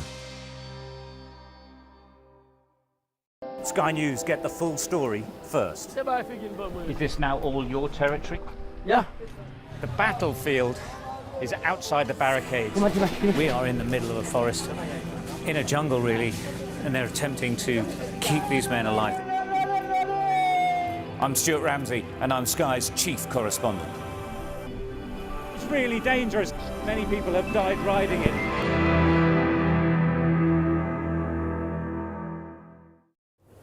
Welcome back to Breakfast here on Sky News. In a moment, we'll be talking about Donald Trump's first 50 days in the White House. As you can see, the former ambassador to Washington, Sir Peter Westmacott, is here with me. But first, a reminder of all of the day's top stories. Thank you, Wilfred. Former Bank of England Governor Mark Carney has been named as the new Canadian Prime Minister after a landslide leadership victory. Mr Carney will replace Justin Trudeau and has already vowed to take on Donald Trump. The Americans, they should make no mistake, in trade as in hockey, Canada will. Planning Minister Alex Norris has told this programme that the government will build 1.5 million homes by the end of this Parliament. He also said that the government was reforming the planning system to make building easier and would also offer £250 a year to people living next to new power lines. US President Donald Trump has said that Ukraine may not survive the war against Russia, even if support from the United States continued. It comes as Volodymyr Zelensky heads to Saudi Arabia to begin talks to potentially end the conflict with Russia. And Israel say they've cut off electricity to Gaza, affecting a desalination plant producing drinking water for part of the territory. Hamas have described the move as a starvation policy. Yeah, great stuff, thank you. Well, today marks Donald Trump's 50th day in office, from tariffs and job cuts to blow-ups in the Oval Office. Of course, it's been a rollercoaster ride. Let's discuss it all with Sir Peter Westmacott, the former ambassador to the US. Very good morning to you, Sir Peter. Good morning, Wilfred. I mean, it's funny, usually we pause and reflect on the first 100 days, but there is a reason we're doing it after 50 days. It has been hugely eventful.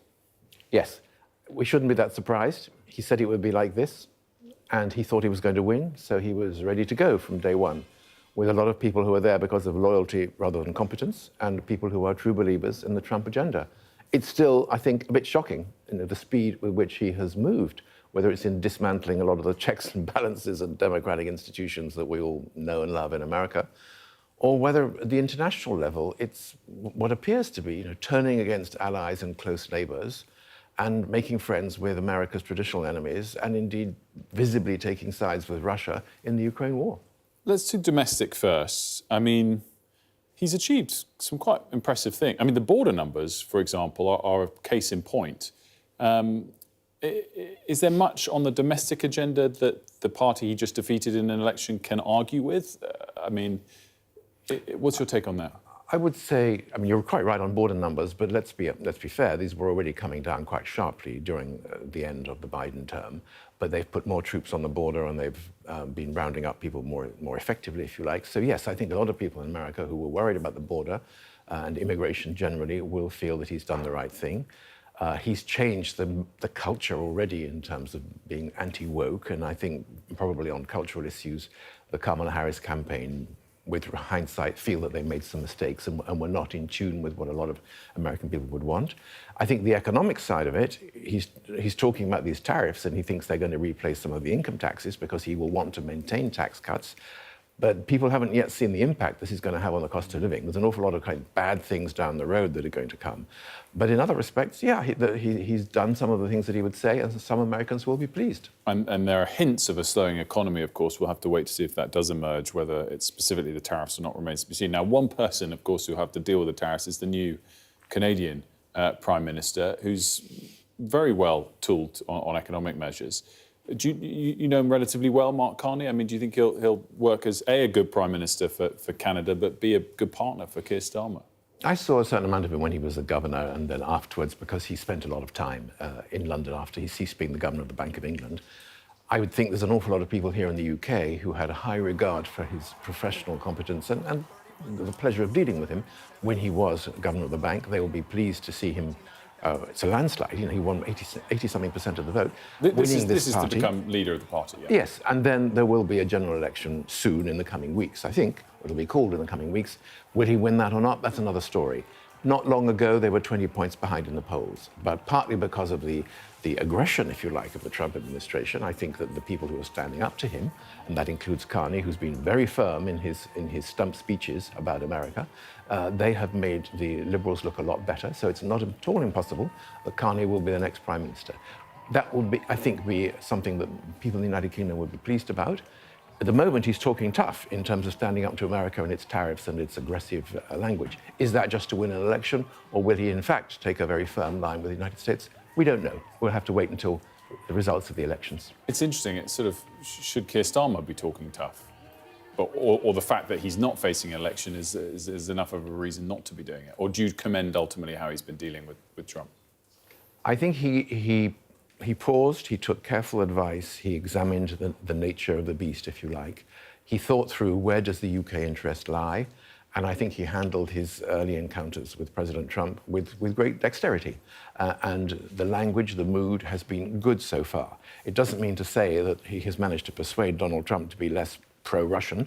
And some of the things that Trump has done since then, cutting off military supplies and cutting off the access of the Ukrainian Air Force to US intelligence, I don't think the UK government knew about or approved of. But I do think that the personal chemistry is going well, excuse me, and on the substance, I think he's made good progress. Let's talk about the cutting off intelligence to Ukraine as a case in point, because we can all debate the rhetoric from Donald Trump. We can all hope that there's method behind the madness. Is that an action rather than a bit of rhetoric which suggests otherwise? I don't think we know yet, Wilfred. What we do know is that quite a lot of people have lost their lives in Ukraine because Ukraine's air defences are less good than they were, and more people have died in the last few days because of the stopping of the military assistance, but particularly the air defence intelligence, which was very important in terms of shooting down or stopping Russian attacks. Those people have definitely paid a price already. Is it rhetoric? Is it an attempt to try to show the Russians that America is being even-handed and try to then deliver a deal which is more even-handed than it looks at the moment? We don't know, but an awful lot of the evidence, including the language about this is Ukraine's fault, they started the war, which is demonstrably a lie, that kind of thing does not suggest to me brilliant deal-making. That suggests to me that America has sadly begun to take sides with Vladimir Putin rather than with the democratic elected government in Ukraine. Has he also taken sides with MBS? How significant is it that they're hosting the peace talks? Is it a problem for the UK, or is that par for the course that we all have to be friends with Saudi Arabia? I think everybody's trying to be friends with Saudi Arabia. MBS has done some things in the past, like the death of Khashoggi in Istanbul, which people were, very bothered about. Equally, he is on a path of modernization in Saudi Arabia, which I think has surprised even a lot of his critics. And he is a major player in the region. Zelensky is going to be there. He's not going to take part, I understand, in the talks with American officials who will also be in Saudi Arabia, but he won't be very far away. I don't think anyone needs to have a problem with Saudi Arabia playing this role, just as if Turkey, for example, which is another neighbouring country which hosted diplomatic negotiations a couple of years back, if they were to play a role as well, I don't think anyone would have a problem with that either. Do you think Turkey, you bring them up there, and obviously you were ambassador there as well, that they will play a role in the peacekeeping forces when we get that far down the line? Well, first of all, we need to have a ceasefire that both sides can live with, and Zelensky is deeply suspicious that the Russian word can't be trusted, and so they want to see that it's for real. If there are to be peacekeeping forces, Turkey is the second largest army in NATO after the United States of America. It's almost next door. It has very good relations with Ukraine and with Russia. I think if they were asked to, I would expect the Turks would probably be happy to play a role. And you personally fully would trust and embrace that? I think they're a very significant local player. They're next door to Syria, which is another problem at the moment. They're next door to Iran and to Iraq and, to the Caucasus, and they're just across the Black Sea. They control the Straits of the Dardanelles, very important strategic waterway. I think, yes, that I would be perfectly content with a NATO contribution with a Turkish flag on it, which was part of the peacekeeping. After all, we haven't got huge numbers of troops elsewhere in NATO to do this job. Really fascinating, Sir Peter. As always, we could go much longer, but alas, we can't this morning. Sir Peter Westmacott, thanks so much for stopping by. Now, as we discussed there, of course, Ukraine always on the agenda. Let's now bring in a Ukrainian MP to discuss directly that particular point of view. Yulia is joining us, Serko Klemenko. Thanks so much for joining us. What is your reflection on the hopes of these talks that are beginning in Saudi Arabia? Good morning from Kiev, and thank you for hosting me. Actually, what we're expecting as a nation, we're expecting fair deal, so to say, fair peace deal, and we're expecting security guarantees because Russia will not disappear tomorrow from our borders. We have 2,000 kilometers borders with Russia, so we have to understand if it will be a ceasefire for a few months or for years, how we will live further, and what kind of security guarantees we will have to protect Ukraine and to fight back if Russia will decide to invade again. So this is the major point and major discussion in Ukraine, and we're expecting that it will be addressed on the recent meeting this week. and it will be fair for Ukraine, because Ukrainians actually have done a lot as a front line for Europe.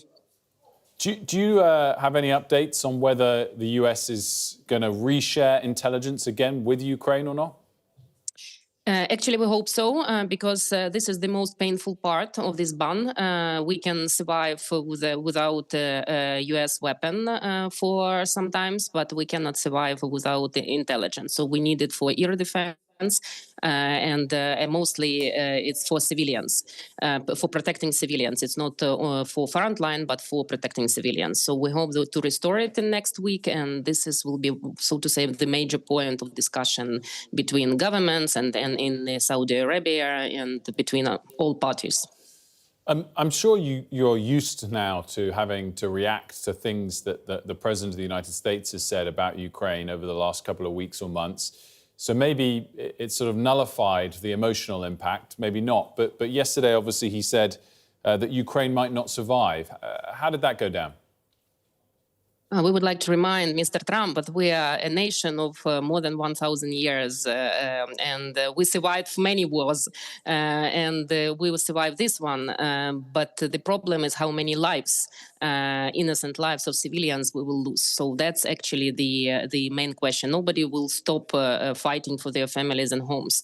Probably Trump and his team does not understand at this point of time that we are ready to fight even without US support. Yulia, thanks so much for joining us. We really appreciate it. Thank you. We have a bit of breaking news that's just crossed. The Russian news agency TASS is reporting that Russia has summoned a representative of the British embassy in Moscow. A British diplomat and their spouse have been ordered to leave the country over allegations that they were involved in intelligence work. Well, last week, 3 Bulgarian nationals were convicted of spying for Russia in the UK. A bit of a response there from the Russians. Now moving on, from disco to Afrobeats, King Charles has shared his eclectic personal playlist in a new Apple Music show. Recorded in Buckingham Palace, the King speaks about encounters with some of the featured artists and reveals the impact music has had on his life. Our royal correspondent, Rhiannon Mills, now reports. Throughout my life, music has meant a great deal to me. He's used to stepping up to the mic, but not quite like this. Monarch turned radio DJ, no presenter, no one asking questions, just King Charles on a musical walk down memory lane. So this is what I particularly wanted to share with you. Songs which have brought me joy. There are plenty of anecdotes about the random people he's met. Kylie Minogue came to St James's Palace to perform this song in 2012, in advance of the Diamond Jubilee visit to Australia.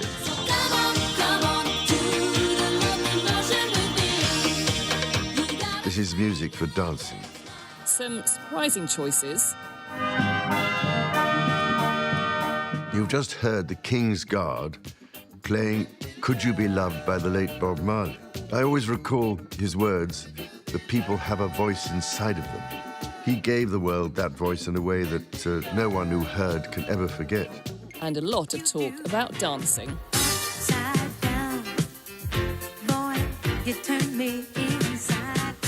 When I was much younger, it was impossible not to get up and dance when it was played. And I wonder if I can still just manage it. He's never been one afraid to get those hips moving. The fact that he's done this collaboration with the company Apple might also raise a few eyebrows, just like his dancing has over the years. But as he's done before, he's agreed to do it as a way of connecting with a younger, diverse audience, as he prepares to head to Westminster Abbey to mark Commonwealth Day. With the likes of Ray, Grace Jones, and Beyoncé on his playlist, it's probably fair to say he had a bit of guidance on choosing the final tracks. But I'm told he definitely sat down one day in Sandringham and listened to those on a long list. Just imagine being a fly on the wall for that. Rhiannon Mills, Sky News. I just haven't met you yet. So to come here on The Breakfast Show, we'll speak to the mother who's raised £100,000 through her daughter Liz Hatton's photography after the 17-year-old died of a rare form of cancer.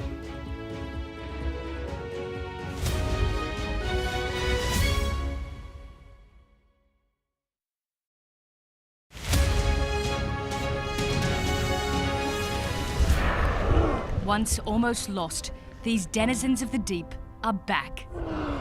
The problem for these whales is global warming. Water temperatures are rising. We're worried that the animals are actually starting to starve. Deadly and outdated. What do you think should happen to the nets? I would like to see them go. I'm Nicole Johnston, Sky's Asia correspondent, based here in Beijing. A towering monument to the China dream and its demise. From one end of this country to the other, China is littered with real estate that's falling apart. China is facing a tsunami of the elderly. We have to work as long as health allows, otherwise, no money. China is under pressure to pay for the pensions of 500 million retirees. I've reported on a wide range of stories from around the world. Mass protests forced the president to flee. The sight of the president's private swimming pool only reinforces to Sri Lankans the great divide here between rich and poor. Aid groups say Gaza is now the world's most dangerous place to be a child. The Israeli army has raided towns and villages all over the West Bank. These tunnels run all over Gaza. The Gaza Strip is ridden with them.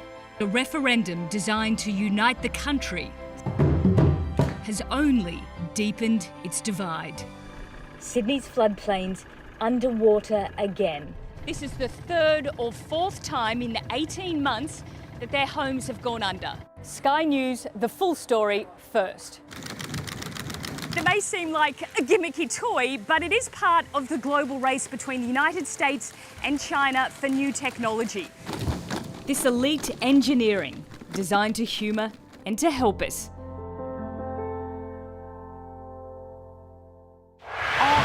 Gives you the very best of Sky News wherever you are. Breaking news, videos, analysis up at 6%. Podcasts, watching us live. Joins us live all in one place and all at just the touch of a screen. The Sky News app. Get the full story first.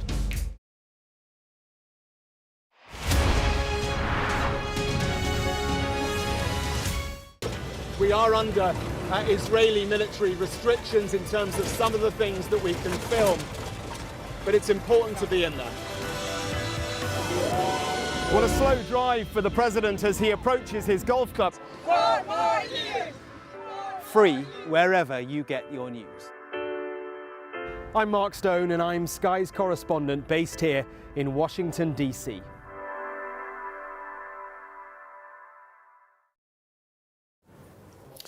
Welcome back. The mother of a 17-year-old photographer who died of a rare form of cancer has funded over £100,000 for research through her daughter's work. Yeah, that's right. Liz Hatton inspired the Princess of Wales when she took on a photography bucket list while facing desmoplastic small round cell tumour, a rare growth in the abdomen or pelvic area.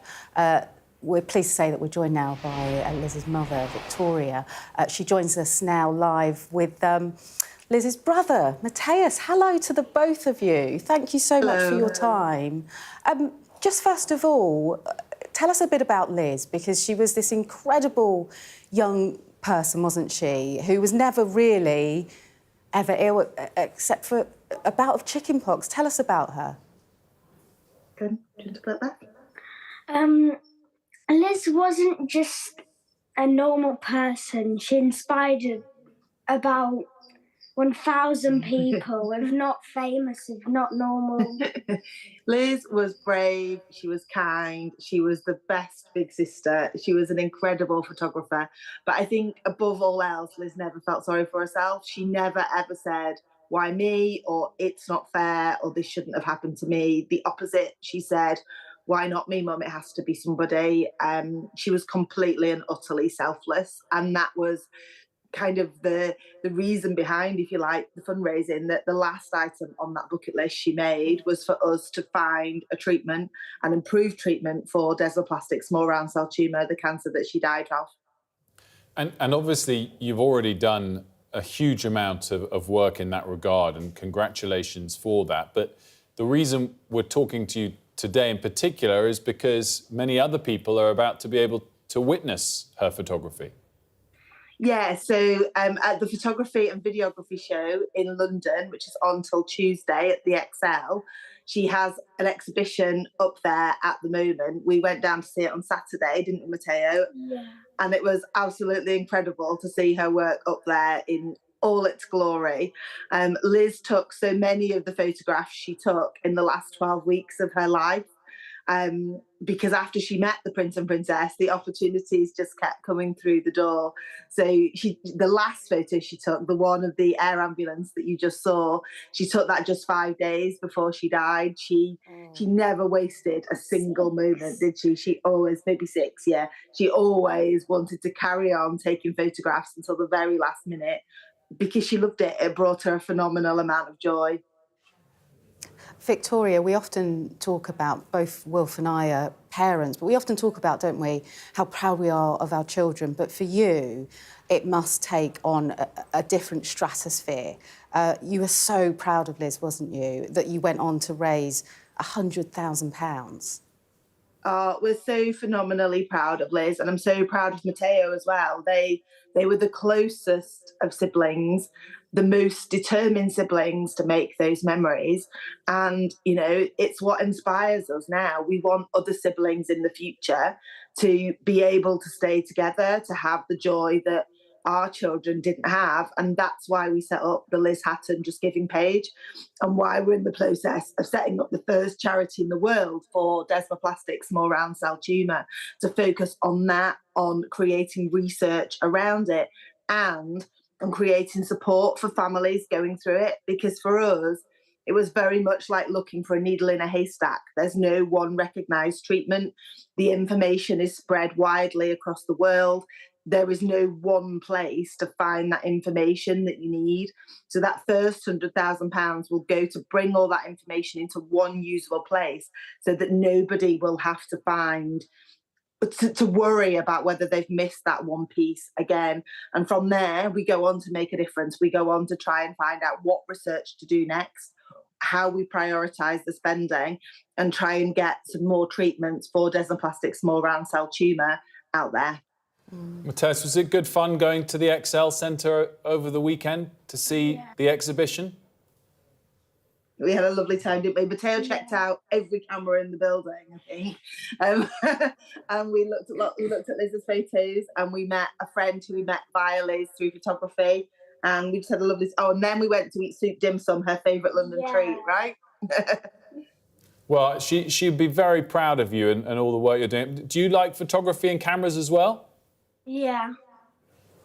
Well, you have a very inspiration in that regard. Victoria, just a final question. I know it hit you so hard, and you've explained very clearly, you know, the work that you want to do to help the next stage of families. But how was that process? I've seen your comments about the NHS and stuff in the past. Yeah, the NHS were phenomenal, absolutely phenomenal. We could not have asked them to do a better job. Liz was diagnosed. We first entered the hospital on Saturday. We knew it was cancer on Sunday morning. We knew it was desmoplastic small round cell tumour by the Thursday of that week. And by the following week, she'd started chemotherapy. Liz had the very best treatment from day one and the very best palliative care that enabled her to make all those memories. At the end of her life, she was travelling on IV medications, which meant a lot of communication between Nicole and Ellie, her London nurses, and her team, Gabby and Bob, up in Leeds, to make that possible for her. The NHS did a sterling job, but the reality is there just isn't enough research. Funding rare cancers like this there just isn't any. So places like Cancer Research UK, Sarcoma UK, pharmaceutical companies, they just don't fund this cancer because it's too rare. So if we don't do it as families, if people don't help us by donating to the Liz Hatton Just Giving page, that research won't get done and young people will keep dying, not because they can't survive, but because there hasn't been enough research done to find a treatment. Well, we thank you both so much for joining us this morning. It's a really inspiring story, what you're doing, and a wonderful tribute to Liz as well. It's been great to have you both. Thank you. Thank you so much for having us. Really appreciate it. Victoria, Rabana and Matteo there. Well, we're going to take a quick break here on Sky News Breakfast. After the break, we'll be back with all of the day's top stories. Stay with us on Sky News.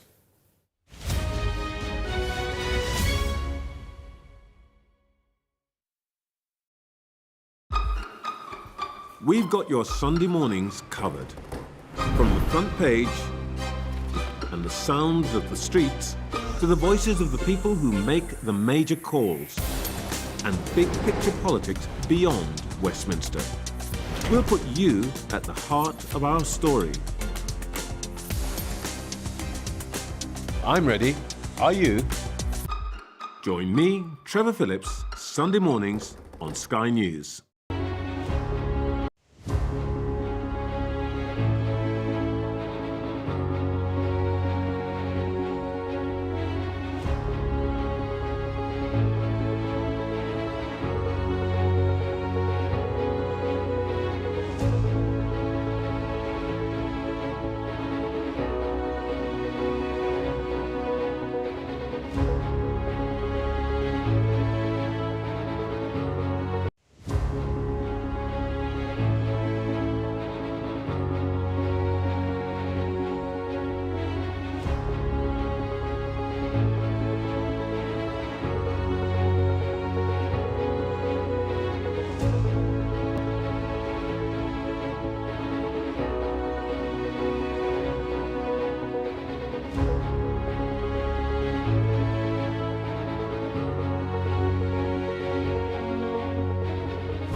Good morning, it's 8 o'clock on today's show. The former Bank of England governor, Mark Carney, is named as Canada's new Prime Minister and immediately takes a shot at Donald Trump. Plus, breaking news this morning, 2 British diplomats expelled from Moscow over spying allegations. And cracking into your bank account, why are chocolate eggs so expensive this year? It's Monday, the 10th of March. Your headlines. In trade, as in hockey, Canada will win. Canada's new Prime Minister talks tough on Trump and vows to win a trade war with the United States. 2 British diplomats are kicked out by Russia after Moscow accuses them of being spies. The government tells this programme that people living near new electricity pylons could get £250. Plus, this is music for dancing.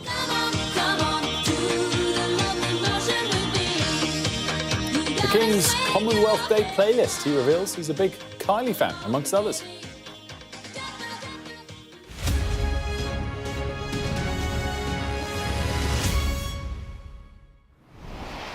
A very good morning to you. The man who saw the UK through the end of the financial crisis and Brexit has been chosen as Canada's new Prime Minister. Former Bank of England Governor Mark Carney has been thrown straight into a trade war, of course, and a battle for his country's independence even with the United States. But he says that just like an ice hockey, they'll fight and win. Diana Magnay has this report. Canada's Liberals have picked their new leader. The next Prime Minister of Canada, Mark Carney. A landslide win for former Bank of England Governor Mark Carney, new to politics, but not to the economic crisis management that his country will need to see it through Donald Trump's trade war. The Americans, they should make no mistake, in trade as in hockey, Canada will win. Fighting talk and a plea for unity in the face of trade negotiations that Canadians see as existential.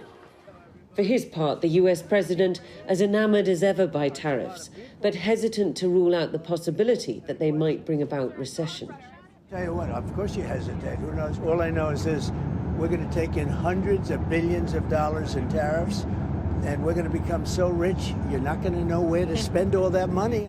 Mark Carney must now convince his country that he is the best man for the job, against a Conservative Party which, till just a few weeks ago, had a strong lead over Justin Trudeau and the Liberals.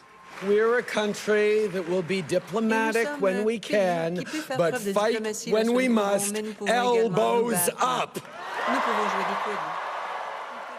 Trump's trade war has revived Liberal fortunes, rallying Canadians behind the flag as Donald Trump's trolling of Canada as the 51st state shows no sign of letting up.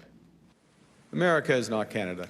And Canada never, ever will be part of America in any way, shape, or form. Canada must hold a general election by the autumn. Its new Prime Minister likely to call it far sooner, to secure at least political certainty for the country, ahead of the economic chaos to come. Diana Magnay, Sky News, Washington. Well, Ukraine's President Zelensky is expected to fly to Saudi Arabia today for peace talks involving Russia and the United States. And America's most senior diplomat, the Secretary of State Marco Rubio, is already on his way. Donald Trump said overnight that the US has just about lifted its pause on intelligence sharing with Ukraine, but he's also warned that the country may not survive. Are you comfortable with that? The fact that you walked away and Ukraine may not survive? Well, it may not survive anyway, but, you know, we have some weaknesses with Russia. You know, it takes two. Look, it was not going to happen, that war, and it happened. So now we're stuck with this mess. Well, Mari's here with more on this and all the day's top stories. Mari, obviously these talks are starting and Marco Rubio will be there. They're hosted in Saudi Arabia. Is the UK completely excluded? Well, so what we are understanding is that the UK won't be there unless they are invited, unless they are asked, essentially. So for now, no. But interestingly, we know that the UK has been working behind the scenes over the past, not even just the weekend, but even before that, since that White House bust-up, where Jonathan Powell, the National Security Advisor for the UK, was in Kyiv over the weekend, and he was briefing Zelensky and Zelensky's team ahead of these talks and negotiations with the US in Saudi Arabia. That's because the UK is trying its best to avoid a kind of repeat of what we saw in the Oval Office, of those extraordinary scenes. And also, we understand that the Prime Minister is trying to persuade Donald Trump to unfreeze, as it were, the intelligence sharing that is currently being paused. I know you quoted President Trump saying that they almost have, but it's not fully done yet, and it feels slightly like there's a bit of a carrot being dangled in front of Ukraine. So we understand the Prime Minister's trying to do that, and that actually UK officials feel that that is a lot more feasible and more urgent than trying to get Trump to unfreeze the military aid, which they think is a lot more thorny and a lot more difficult to achieve. And so, as you pointed out, Zelensky flying to Saudi Arabia today. He's going to be meeting the Crown Prince, but he won't be in those talks on Tuesday. And also, we've got diplomatic efforts in Europe happening where the UK and France are still trying to hash out some level of a peace kind of keeping force and what that might look like, this coalition of the willing. And also John Healey, our Defence Secretary, will be in Paris later in the week to meet with other officials and counterparts as well. So huge amounts of international diplomacy happening from the UK's perspective. And it feels like the UK is having some level of an impact, especially if the meetings do go well between Ukraine and the US this week. Mark, Christoph, thanks so much. Now, the Russian news agency TASS says 2 British diplomats have been stripped of their accreditation and been accused of engaging in intelligence activity. The FSB claim they provided false information when applying to enter the country. A representative of the British Embassy in Moscow has now been summoned to the Russian Foreign Ministry to answer for the allegations. And the 2 diplomats have been ordered to leave the country within the next 2 weeks. Well, last week, 3 Bulgarian nationals were convicted of spying for Russia in the UK, so this might well be a response to that. We'll get a report from our Ivor Bennett in Moscow momentarily. Now, Donald Trump has been in office for 50 days. It's certainly not been dull. He's attacked America's traditional allies. He's cozied up to its enemies. But will the disruptor-in-chief ultimately bring peace and prosperity?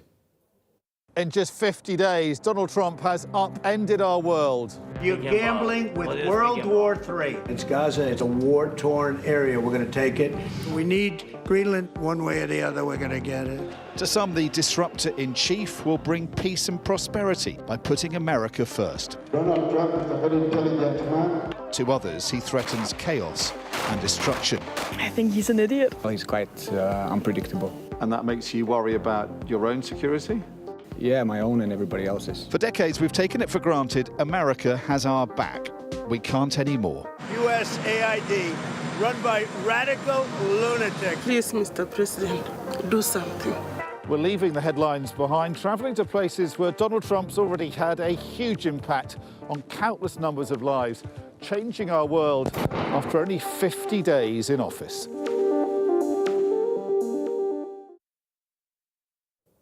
Well, a reminder, if you scan the QR code that's coming up on your screen now, you can watch Dominic's piece in full online, and it'll also be on The World tonight with Yada Hakim at 9 p.m. Well worth tuning in for that. As always, time now for all of the day's other top stories. Liz got those for us. Thank you, Wilfred. Israel has cut off electricity to Gaza. The blackout will also hit a plant that cleans water, which means it could have implications for water supplies. Let's speak to our Middle East correspondent now. Alistair Bunkle, morning to you, Alistair. Talk us through this latest move and the implications. Well, Israel has cut off the electricity that it supplies to Gaza. I think that sounds, in the short term at least, more dramatic than it possibly is, because Israel actually only supplies electricity to a water treatment plant in Gaza. Most of the electricity in Gaza now comes from generators and from solar power. So in the short term, it will have limited impact, but it's on top of a blockade of all aid getting into Gaza as well. So if this happens sort of over weeks and months, then the amount of fuel to run the generators will run very low. And if they can't produce clean water in Gaza, that could create real problems, health problems as well. And the reason, the timing for it, I think, is because peace talks, ceasefire negotiations are due to resume in Doha this week. There's an Israeli team flying to Doha today. I think it's the Israelis trying to put pressure on Hamas. So we'll see what comes out of those ceasefire talks. I think the thing to watch out for is Steve Witkoff, Trump's Middle East envoy that's been integral to so much of things over the last couple of months. he's going to be in Saudi Arabia for the Ukraine talks. If he decides to fly to Qatar for the Gaza talks, I think that'll be a sign that things are progressing. Alistair, thank you. Let's take you through some other stories this Monday morning. And the Planning Minister has told this programme that people living near new electricity pylons could receive £250 off their energy bill annually. Alex Norris said those living near power infrastructure should be rewarded. Again, as part of our plan for change, there's all our commitments around being a clean energy superpower, and we're clear that communities need to share the benefits. And if you are making that sacrifice of having some of the infrastructure in your community, you should get some of the money back. So we're making that commitment, £250 a year if you are near those pylons. So we think that's a fair balance between people who are making that commitment to the country themselves. Well, they should be rewarded for that. A 29-year-old man who climbed up the tower of Big Ben with a Palestinian flag and stayed there for more than 16 hours has been charged by police. Daniel Day from Essex has been accused of intentionally or recklessly causing a public nuisance and trespassing on a protected site. A 42-year-old man has been arrested after a woman was shot dead in Talbot Green, South Wales. Police say the 40-year-old woman was found just after 6 o'clock on Sunday evening in the Green Park area, but couldn't be saved by emergency services. The man remains in custody as inquiries continue. And Muccia, the Whippet, has been crowned top dog at this year's Crufts. The 4-year-old from Venice beat out more than 18,000 other dogs from around the world to claim Best in Show. She's the first Italian dog to win the award and the 4th Whippet. Yeah, thanks so much. Now, lab-grown meat could hit the UK shelves and be available for human consumption for the first time within the next 2 years, according to the Food Standards Agency. Well, Sadia's here to talk more about this. Sadia, fascinating stuff, and obviously this is different from plant-based meats. Tell us exactly what we're talking about and why suddenly there's this timeline. So lab-grown food is made from plant or meat tissue. So that's essentially taken into a lab and fed with all sorts of things to create food.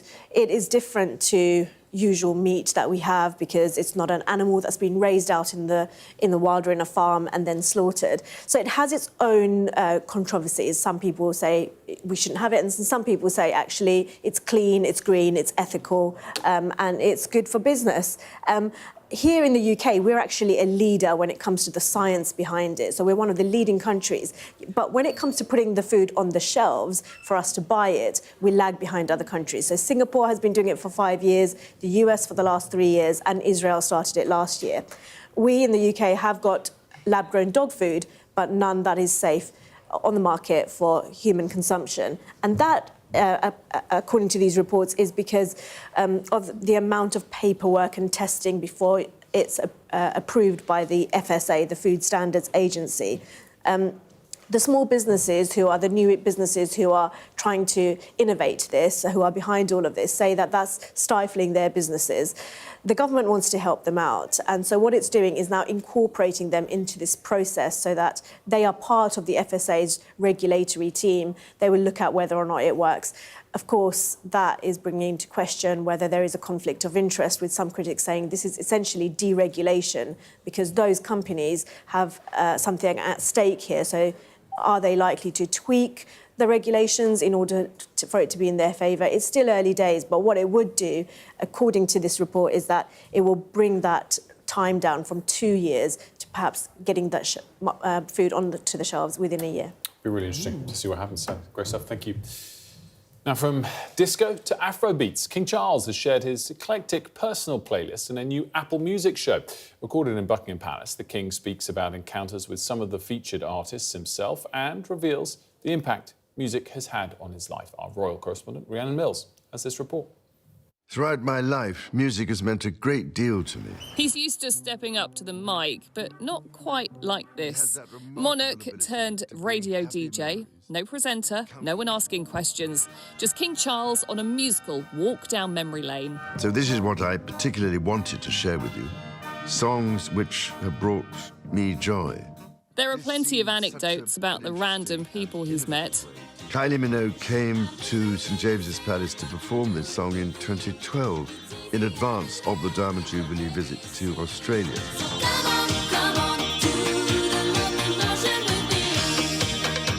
This is music for dancing. Some surprising choices. You've just heard the King's Guard playing Could You Be Loved by the late Bob Marley.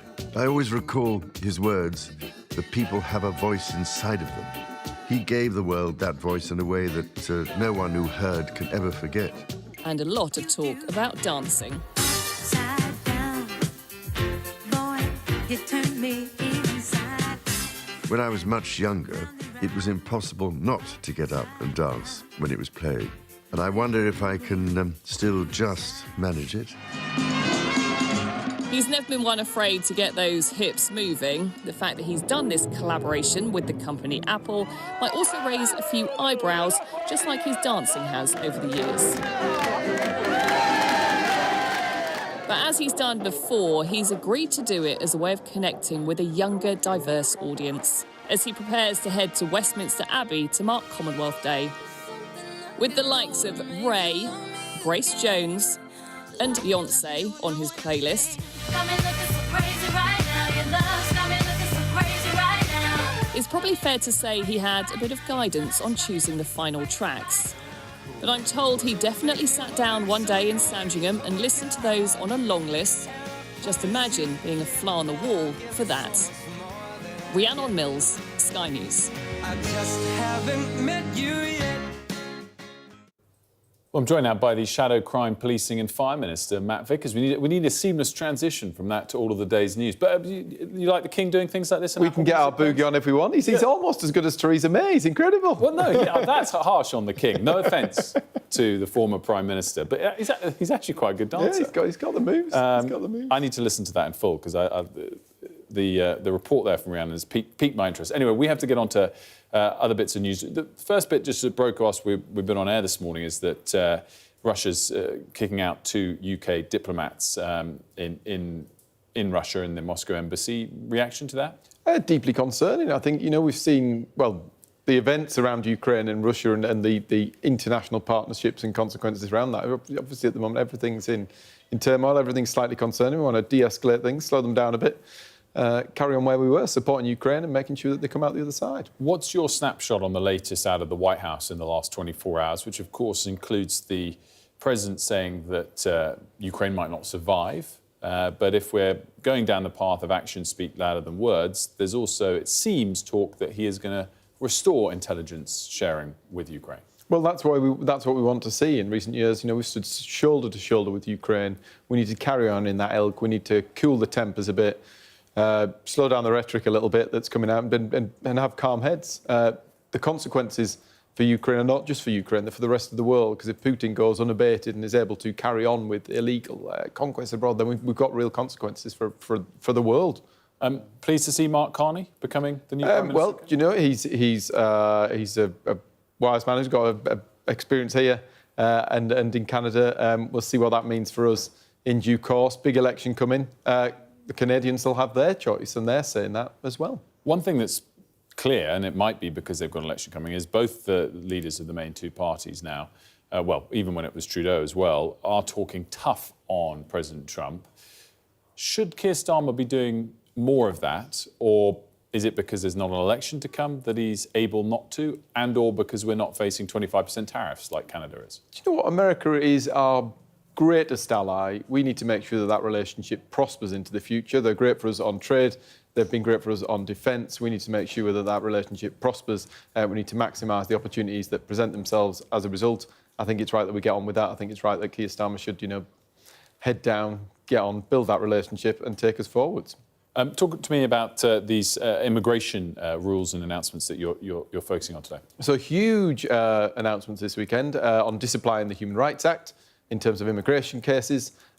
We've seen the nutty chicken nugget gate issue. We've seen the guy, a rapist, who all of a sudden became bisexual overnight in order to avoid being deported. We need to take those issues in hand. We need to make sure that the courts are serving us properly. And actually, it's for parliamentarians and for the government, the people who we elect, to decide who should and shouldn't come here and who should and shouldn't be deported, not for judges to make decisions and make law on the hoof. And then, moreover, we've talked about the number of legal migrants coming here. We've brought in changes around the number of people that people could bring with them, the number of dependents they could bring. That reduced the number when we were in office. We also had a commitment to increasing the salary threshold, so the point at which you could bring dependents with you was due to rise in April to £38,000. That's the right thing to do. It's something the government have poured cold water on, kicked the can on.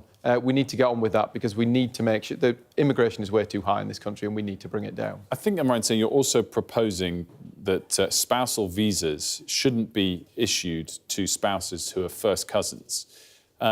Why try and discuss this through this route? I mean, if spousal visas shouldn't be issued to immigrants' spouses, shouldn't it also be something that we should just address at source? We've also said about the length of a relationship of a spouse that they've got to be married for more than a certain amount of time to avoid another loophole in the law, because we've seen these lefty lawyers do everything they can to create friction with our migration system. But I think in terms of first cousins, I think it's very clear. Well, I think public opinion is on one side. I think we've seen the debates in Parliament and the issue being brought forward strongly by Richard Holden. We've seen the Labour government just poo-pooing this and pushing it to one side. Some cynics would suggest that's because it's to their electoral advantage and playing towards certain communities. We need to make a move on this. We need to take this thing forward. It's wrong.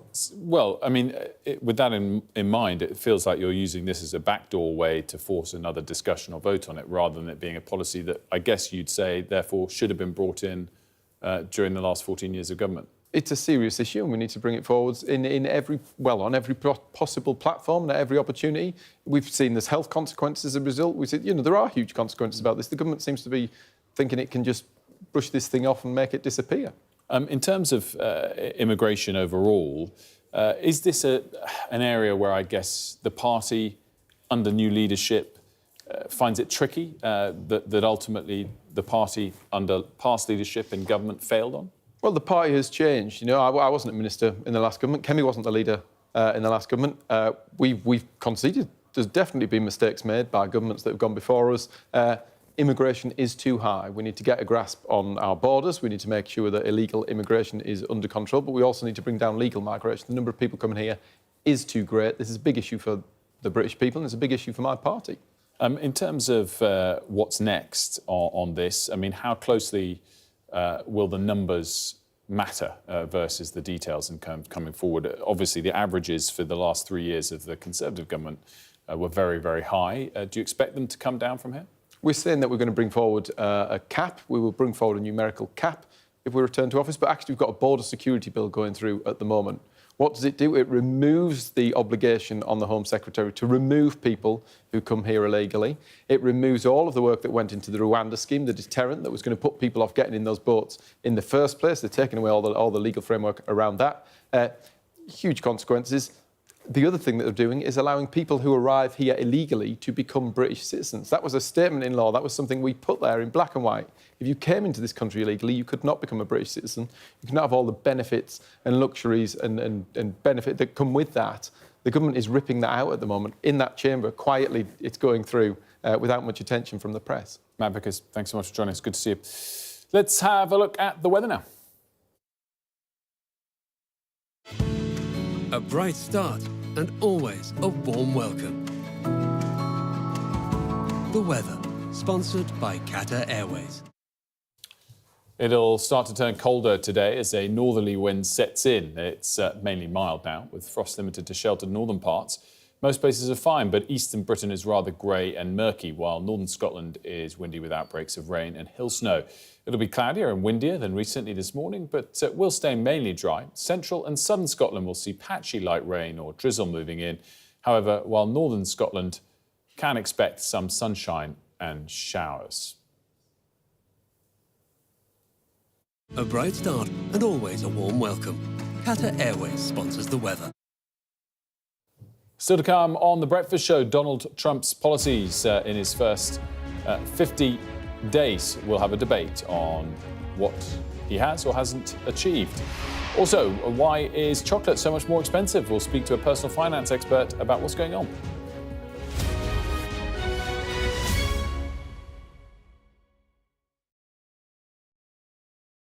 First Minister. How are you? Good morning. Good morning. Nice to see you. How are you feeling? Looking forward to getting into the parliamentary chamber. Are you any further forward to making a decision? No, it's an important day today. All of the claims were in line with my parliamentary duties, so I'm making that clear to you, Conor. He was a Scot through and through. He was a very good politician. Alex Salmond was controversial, he was a disruptor, but above all, he was respected. Will you resign if you lose this week? Again, I'm not planning to, of course, lose the vote of no confidence. I'm planning to win that vote of no confidence. His face said it all. My intention to stand down as party leader. This is now a storm with deadly consequences. How are they feeling? They're a bit scared at the minute. We've been told to evacuate. How are you feeling? Devastated. Hundreds of homes were wiped out by flooding. I'm Conor Gillis, Sky's Scotland correspondent.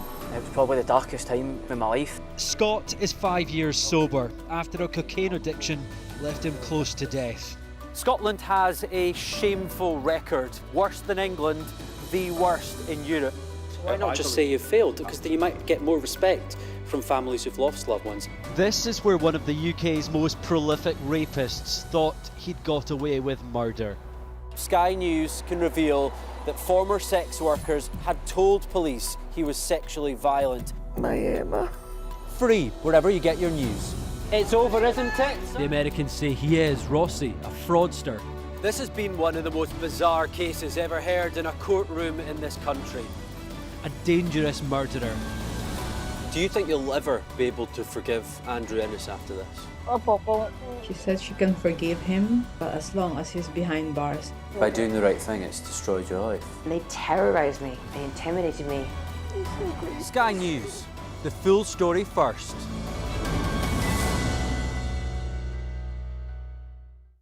We're rolling. Welcome to the world. Our new podcast, starting now. It's very exciting. Every week, we'll be reporting from the world's trouble spots. We get to hold those in positions of power accountable, and we get to ask the questions that the audience, the listeners, want to know about. And that's why it is so important that people tune in, come along for the road, come along for the journey. It'll be fun. Sky News get the full story first. Is this now all your territory? Yeah. The battlefield is outside the barricades. We are in the middle of a forest, in a jungle really, and they're attempting to keep these men alive. I'm Stuart Ramsey, and I'm Sky's chief correspondent. It's really dangerous. Many people have died riding it.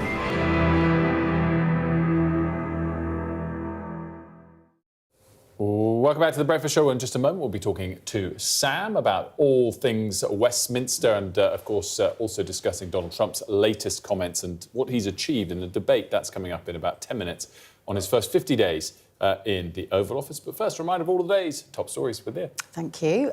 Former Bank of England Governor Mark Carney has been named as the new Canadian Prime Minister. This is after a landslide leadership victory. Mr Carney will replace Justin Trudeau and has already vowed to take on Donald Trump. The Americans, they should make no mistake, in trade as in hockey, Canada will win. Russia has expelled 2 British diplomats from Moscow, stripping them of their accreditation and accusing them of being spies. Last week, 3 Bulgarian nationals were convicted of spying for Russia in the UK. Planning Minister Alex Norris has told this programme that the government will build 1.5 million homes by the end of this Parliament. He said that the government was reforming the planning system to make building easier and would also offer £250 a year to people living next to new power lines. As Wilfred said, US President Donald Trump has said that Ukraine may not survive the war against Russia, even if support from the United States continues. It comes as Volodymyr Zelensky heads to Saudi Arabia to begin talks to potentially end the conflict with Russia.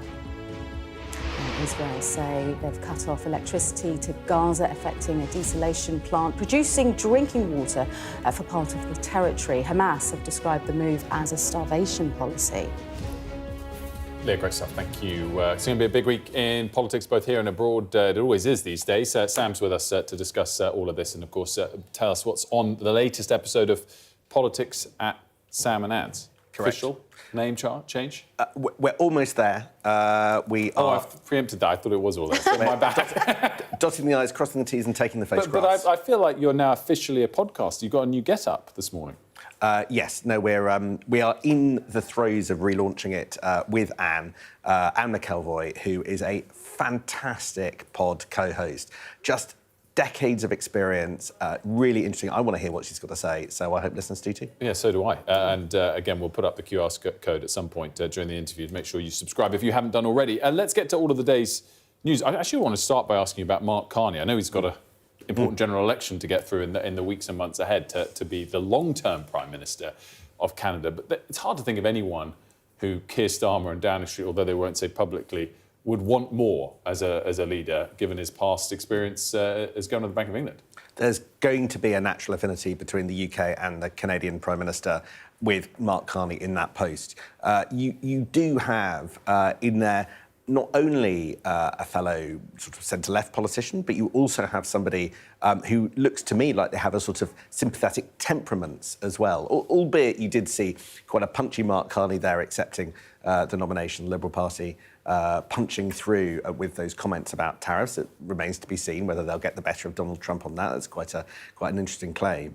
But I think as somebody who Keir Starmer probably can feel like he can pick up the phone to, I suspect that's definitely somebody who's arrived in Canada for him on that score. Meanwhile, of course, we know what Starmer's approach to Trump has been, and it's been much more conciliatory. Is it getting results as it relates to Ukraine? I mean, are we going to see a U-turn on the intelligence earning? Is there any influence on the talks taking place in Riyadh or not? I mean, that's the million-dollar question. Keir Starmer has gone all in a couple of ways. First of all, in a certain approach towards Donald Trump, as you said, and also standing with Ukraine and President Zelensky. Now, there are the peace talks today in Saudi Arabia that kick off, effectively US and Russia discussing, but with President Zelensky in the country meeting the Crown Prince. And the question is, how quickly do they get down to brass tacks when it comes to territory? Because, you know, over the last 3 years, successive prime ministers made it pretty clear that they don't think that Ukraine should be made to give up territory because it did so at gunpoint to Russia as a result of the conflict. But is ultimately some of the land, particularly that captured by Russia post-2022, when the second invasion happened, on the table in these peace talks? Could it be something of an embarrassment or humiliation for Ukraine? And what would the implications be for Keir Starmer on that if that was to be the case? So no wonder Keir Starmer is hugging this process close. His national security advisor, Jonathan Pole, was over in Ukraine at the weekend, sort of briefing, we are told, President Zelensky about how to handle these peace talks, how to handle MBS. You've got Donald Trump overnight saying, look, I think he's ready to sign some kind of peace deal. We'll see how Zelensky and Trump now interact and how all the minerals deals fit together as part of that. But it is quite important, given that Keir Starmer has staked so much on this, to it look like Keir Starmer's at least had some impact on what's happening for a domestic audience. Mm-hmm. How much of a gift do you think, Sam, Donald Trump has been to Sir Keir Starmer? Just that first 6 months of the Labour leadership was, from many camps, disastrous. But this international stage that he's been able to walk into has been quite a gift. I mean, you say gift, some people say luck. I say you make your own luck in politics. I think what happened with Keir Starmer in relation to Donald Trump is he spotted not just an opportunity, but a necessary moment and put the work in. And that work certainly delivered diplomatic results a couple of weekends ago in a pretty undeniable way. Look, Keir Starmer went to the White House. He was incredibly well received. When things got tricky, he's proved that he can pick up the phone to Donald Trump. Now, the big question is, can he shift and shape Donald Trump's thinking? And that's where we'll see in the medium term that play out. Now, there's a path from here that sees Britain not being able in 6 months' time to have avoided, for instance, tariffs and other punishment beatings from Donald Trump directed towards the UK, lumping him in with the rest of the EU. There's another path which sees the UK signing perhaps a limited, perhaps a more broad trade deal, the UK being sort of, what's the opposite of the naughty step? The good step? Basically being the chosen one in Trump's diplomatic kind of card pack. And he can point to Keir Starmer as the person who did things right. It doesn't have to be all criticism. So we'll sort of wait and see. Yeah. But I think credit where credit's due. He seized the moment and got rewards for it. I don't know that we're on the good step. We're not in detention and we haven't been expelled. perhaps? Yes. It's all relative in this game.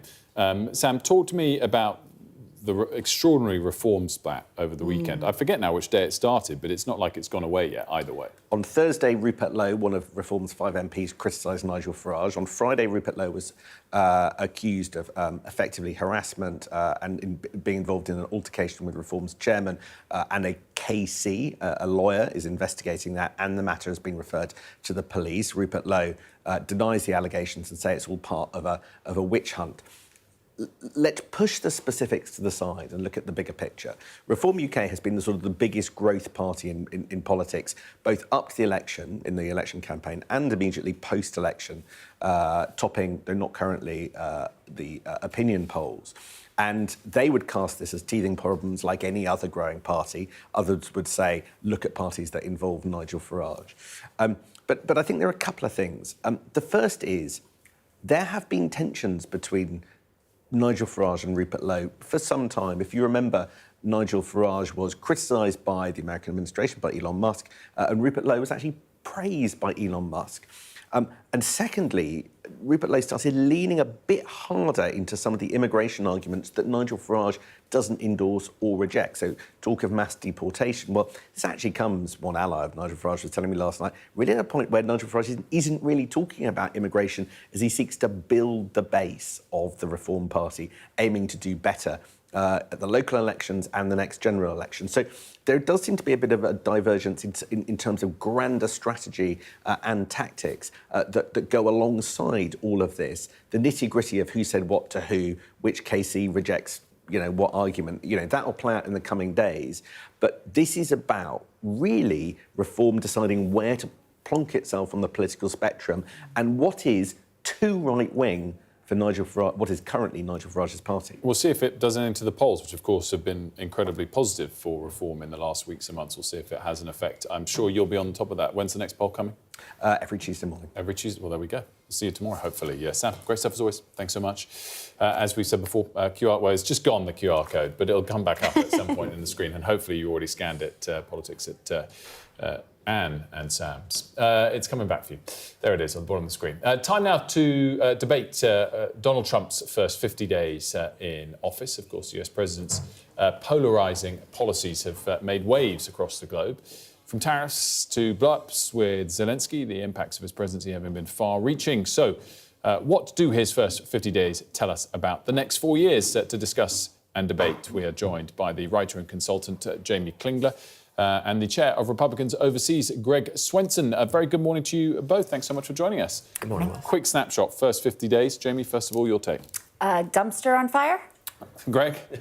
The speed and scale is surprising. So far, so good. Jamie, expand why you're concluding it that way. I think all of the checks and balances and the idea of the checks and balances was the myth of America, and the first time it's been really tested. And the fact that the people in the guardrails that are supposed to hold people to account and hold them to service have all gone off. So we've got all these plane crashes. Like, the idea of being in America right now, if there's huge hurricanes or if there's huge storms or if there's another 9/11, I'm terrified for the ramifications of big actions without thinking about consequences and without doing the research, like a measles outbreak. What are we doing? And we've all had bosses like Trump, where they make big decisions and things get put up in headlines, and then what comes afterwards? And you've got a lot of people running around behind them, trying to make better of it and trying to figure out how to make it safe for people. And the point of government is to keep their citizens alive and well. Greg, your response? Yeah, well, I think he's actually going back to that and just focusing on the voters, focusing on people and making them safe, keeping them safe. So that's why you're going to see a return to anti-crime policies in big cities. You're going to see a focus on safety as opposed to, wasting money on frivolous things. And I think, in the past, even Republicans have had, been just way too deliberate and slow in making changes. They talk about it a lot when campaigning, but they don't actually do anything. So I think the speed and scale is refreshing. And I think that's why many of the things he's doing are polling so well. Greg, can you understand why some people are worried or upset by the tactics or the rhetoric or the sort of performance around it all? Yeah, it's disruptive. And then sometimes disruptive becomes provocative. And I understand why people were shocked by that. But that's what people voted for. They are tired of this, Washington getting bigger and bigger and more capital heading into the public sector rather than staying in the private sector. So it's frustrating for a lot of people. So they're actually quite pleased with the scale and speed again. Jamie, do you think that there's legitimacy to the argument that he has a mandate, that he has both houses of Congress? Clearly, through other means, there's a Republican or a conservative majority on the Supreme Court. The reality for the Democrats is we are where we are, and he has this authority. And has a signed check saying, do what you want to do. And it's terrifying, but it's also, you have to hope that the pendulum swings back, but also what it's going to be like for these 4 years.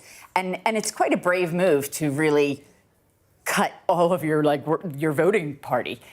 All of the Doge efficiencies. You've made a ton of your voting people unemployed, and it's not people that expected to be unemployed, and it's not people that have prepared or have the savings. So you're looking at recession, and then the performance in the Oval Office with Zelensky for an ally was just horrifying. And this segment right before this talking about Ukraine might not survive. Well, you're a big player in that, and this is the part where so much of bringing Europe back together is going to be Trump's actions with Zelensky. On that note, Greg, I mean, there's lots of arguments that there's sort of method behind the madness, to coin a phrase. Is it risking lives in the short term? The decision not to share intelligence, even if he restores that, likely has cost lives. He's looking at the long run and saving lives in the long run. And if he's going to be disruptive and make changes that people just aren't used to, I think he cares about the outcomes, right? So the method sometimes will be frowned upon, and people will view it as too disruptive or too aggressive. But it's one thing to impose tariffs on a neighbour, which we might debate in itself, sure, in order to get a long-term better trade deal, for example. Yeah. Was it a mistake to suspend intelligence sharing to Ukraine? I don't think so, because what he's trying to do is get Zelensky to the table and talk about peace, and even and then curse at him when he's at the table and he's in the Oval Office. Well, that you have to watch the whole 53 minutes, not just the last 13. And I think it's important to do that. So, but again, this is really interesting. I mean, we all watched it. We were glued to the whole thing. Yeah. I mean, he belittled President Zelensky. It's pretty hard to argue against that. And he suspended intelligence sharing, which, as we were talking to Sir Peter Westmacott earlier, almost certainly meant more Ukrainian lives were lost. You sit here, Greg, in London as a Republican, and you get that extra perspective that maybe some in the bubble in America don't have. Do you think that was a mistake? I don't think it was a mistake if he gets the outcome that he wants. And the outcome that he wants is peace. And this is a pro-peace president. And you haven't seen that from either Democrats or Republicans in a very long time. Jamie, your take as to how this all plays domestically, because it's also interesting. This might be the issue that we care the most about here in the UK. Is it the issue that polls the best across the political divide for president of all the kind of bombastic things we're talking about that he's achieved in the first 50 days? No, because they say it came down to the price of eggs, and he's entering America into a recession. So but specifically how he's dealing with Ukraine. I don't. Americans are very, very insular. The statistics about how many people have passports. Yes, it will be a blip on it, and people will be upset about it, but they will not be upset about it until it's Pearl Harbor, until it's in their backyards, until Americans die. But if we go into being Putin's puppet, and that's what it very much looks like. The idea that Trump is looking long-term and outcomes, Trump cares about Trump. Trump, time and time again, that's what this is about. This isn't about the world scene. This isn't about lives. It's only about Trump and Trump's legacy and kingdom. One point, Jamie, which is interesting to reflect on, even if the tactics are kind of extraordinary to many Europeans to witness, if we do get to a point where Europe massively boosts defence spending, which it did meaningfully but not as significantly during his first term, is that something that Democrats will be pleased has happened and have to applaud Donald Trump as causing, one way or another? I think the Democrats are having a really hard time because I think they're lost. And we're 50 days into 4 years. And I don't think they've realized how to fight back at all. And that's what's really scary to me, is that nobody is coming out in force and saying, this is the right route, this is how we need to go, or standing up to him in an effective way. Jamie and Greg, really great debate. Thank you both for joining us. Appreciate it. By the way, if you want to scan the QR code on your screen right now, you can watch Dominic Waghorn's full report. Don't worry about it. The first 50 days in office, do scan the QR code on your screen right now, or watch it tonight at 9 p.m. on The World with Yalda Hakim. So to come here on The Breakfast Show, why chocolate lovers are taking to social media over the price of a beloved Easter treat. That debate next.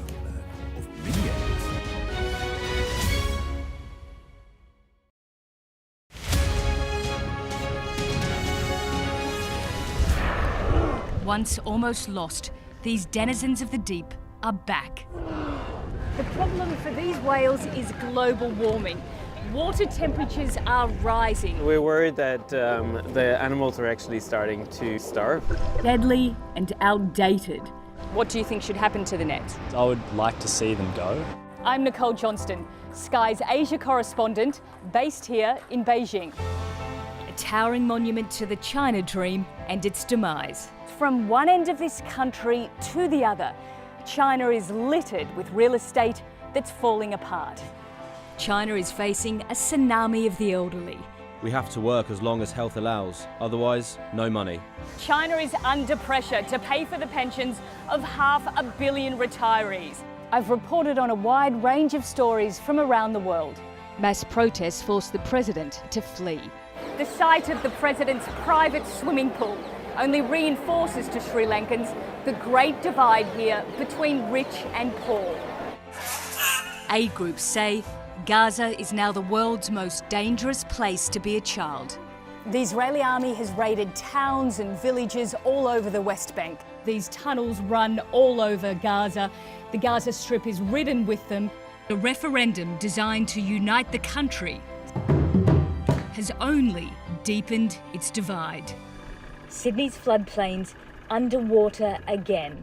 This is the third or fourth time in the 18 months that their homes have gone under. Sky News, the full story first. It may seem like a gimmicky toy, but it is part of the global race between the United States and China for new technology. This elite engineering, designed to humour and to help us.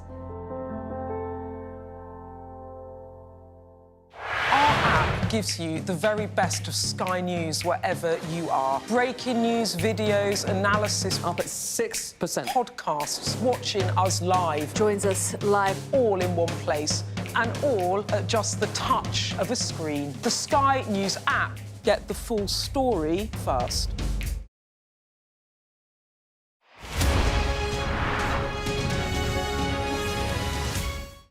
We are under Israeli military restrictions in terms of some of the things that we can film, but it's important to be in there. What a slow drive for the president as he approaches his golf club. 4 more years! Free wherever you get your news. I'm Mark Stone and I'm Sky's correspondent based here in Washington, D.C.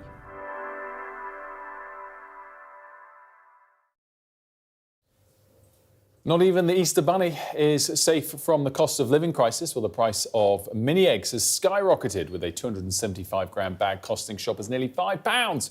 Chocolate lovers across the UK have taken to social media to share their frustrations. £4.85 for a 270-gram bag of mini eggs. Once upon a time, these were Lindt prices, and even they've only just about gone up to £6 maximum. These should be £1 to the 100 grams. Your inflation does not add up. Of course, other brands and chocolates are available. Now, personal finance expert and CEO of Nous, Greg Marsh, joins me now. Very good morning to you, Greg. All of us are here because we all care about this issue so very much. It's funny, actually, we mentioned the Easter Bunny. Well, the Easter Bunny, I guess, could also be profiting more from this. Easter Bunny, depending which way we frame it. But why has prices gone up so much? Is it a profiteering move by the producers, or in fact are the raw materials, which is what? Dairy and cocoa going up. Well, exactly. And both of those things have been hit. Dairy costs have gone up. Various things, blue tongue disease in Europe, labour input costs rising for dairy farms and agricultural produce in the UK more generally. And then on the cocoa side, all sorts of factors coming together, adverse weather conditions during the winter season. And the reality being cocoa prices have risen, dairy prices have risen, so sadly, it means that chocolate prices are rising at the counter. Now, the profiteering, I mean, it is the time of year when if you're manufacturing this stuff, you're going to turn your prices up just a little bit. You've got Easter coming, and try and make the most of this time to get as much product sold as possible. But at nearly £5 a bag, you know, it might be time to get a second mortgage if that weren't so expensive. It's a decent-sized bag, that, though, so that's all right. I mean, because that's definitely a sharing bag. It's a sharing bag. It's a sharing bag. bag. Which I don't know who's paid. Did you pay for this or did we pay for it? Can it be left here either way? Well, I'll tell you what, I'll do you a deal. So this is probably the most profitable research I've done recently for one of these segments. I'll tell you exactly, yeah. This time in the morning, I'll give you a tenner for it. So you can... on the point, though, I mean, I doubt, again, any other brands of chocolates are available, but mini eggs aren't themselves getting minier. But shrinkflation has been a big thing for the sort of bigger Easter eggs, right, over the years as well? The average cost of food in the UK has gone up by something like 35% since 2001.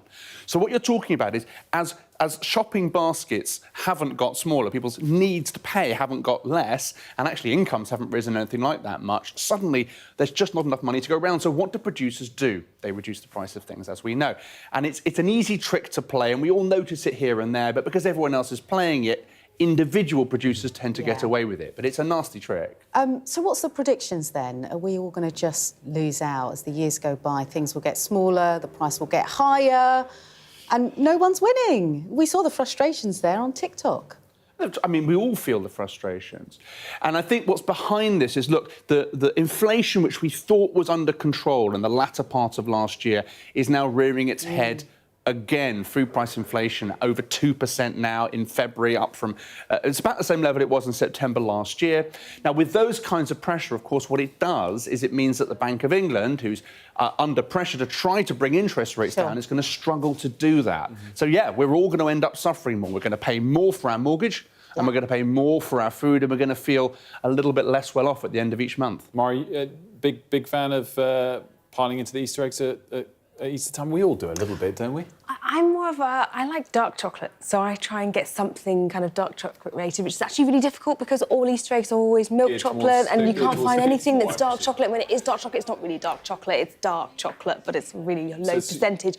So I love Easter and I love Easter eggs, but I find it really difficult to find a good quality dark chocolate Easter egg. It's so difficult. There we go, look at that. Our girl's got an opinion on that. On shrinkflation as well, what I would like to say, actually, is I would rather them just put the price up and allow me to buy the same thing than shrinking it, and I have to buy more of them because it runs out quicker, then you're using more packaging, more bottles, more packets. It doesn't make any sense. It's like charging £4.99. You know it's a fiver, don't you? Yeah. And yet, just that little nudge makes you think you... Greg, if you could please speak to producers and address that for us before you come on next time. But very quick, I'm right on it, Will. Final important Bank of England next meeting is when? Next Thursday? Exactly, yeah. 10 days from now, we are not expecting a cut. So 4.5% likely to maintain. So, yeah, not much fun. Awful April is on its way. Household bills going up across the board, I'm afraid. There we go. Greg, we'll make up with it for chocolate, at least. Yeah, exactly. You know. We'll have you back again soon. Greg Marsh, thanks so much. As always, quick look at the weather.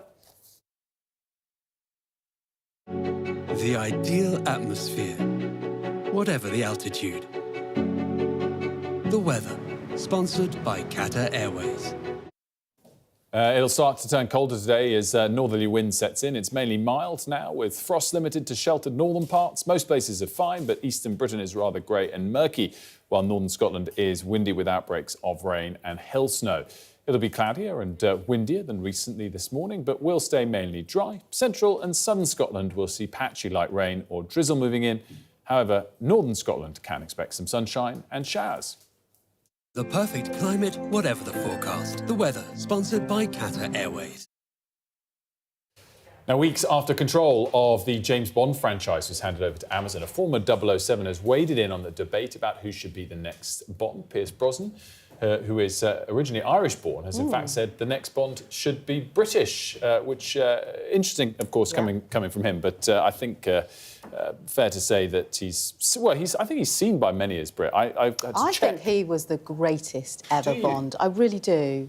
And the conversation around who should be next, very interesting. But whoever it is, it should be a distinguished character, an older gentleman. Because yes, I do, because all of the candidates... Then what, we should have kept Daniel Craig then? We should have kept Daniel Craig on longer. Like someone like Ray Winston, I think would really... Why not? Why not? I think it's all of this list that we've got here, including Leo Woodall, who's gorgeous, wonderful actor, too young. Too clean-shaven. What does he know about the world? I think they've got to start young so they can play it for a number of years. Exactly. Not to say that Ray Winston gorgeous, great hasn't got many decades ahead of him. I don't mind about the British thing, to be honest. I think they've got to have an absolutely seamless British accent. Yes. And play a Brit. Yes. Yeah. And not all Americans nail the British accent. But for example, went to see it this weekend. Bridget Jones, Renée Zellweger does a very good British accent. So I so well, as long as they're great for the role, I don't actually mind that point. Yeah. As Pierce Brosnan proves. He's great. I do think they need to be a bit younger, a bit fresher. Really? Okay. Also, think about it. They're a spy. They've got to be, climbing out of buildings and jumping on things. It's got to be believable that they actually can do that. I think...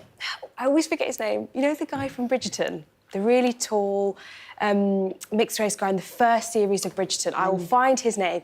He should be I know who you mean. I see him in my head. He is British, and he's... I think he would be a great if and he's still young. If there was age was an issue, then I'd be like Idris Elba hands down. He's spoken about that a lot, and he said, "Look, take me out of that." Yeah. He's not into it. I think. Well, I don't this know. is a debate that's going to rage on, and we have actually got a guest next hour for it, so we'll have more time on it. Stay with us for that, but also for all of the day's top stories, which will be up in just a couple of minutes.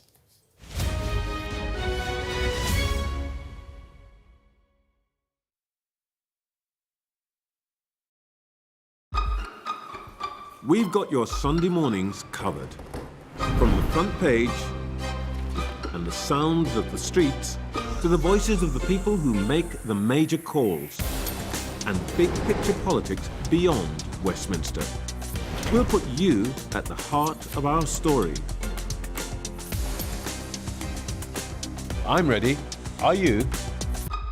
Join me, Trevor Phillips, Sunday mornings on Sky News.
Good morning, it's 9 o'clock. Coming up on today's show, 2 British diplomats expelled from Russia over spying allegations. We'll have the latest from Moscow.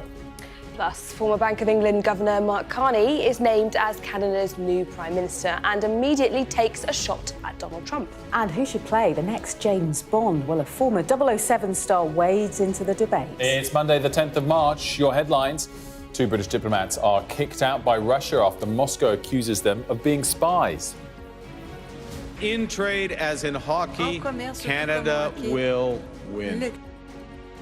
Canada's incoming Prime Minister talks tough on Trump and vows to win a trade war with the United States. The government tells this programme that people living near new electricity pylons could get £250 a year. Plus, this is music for dancing.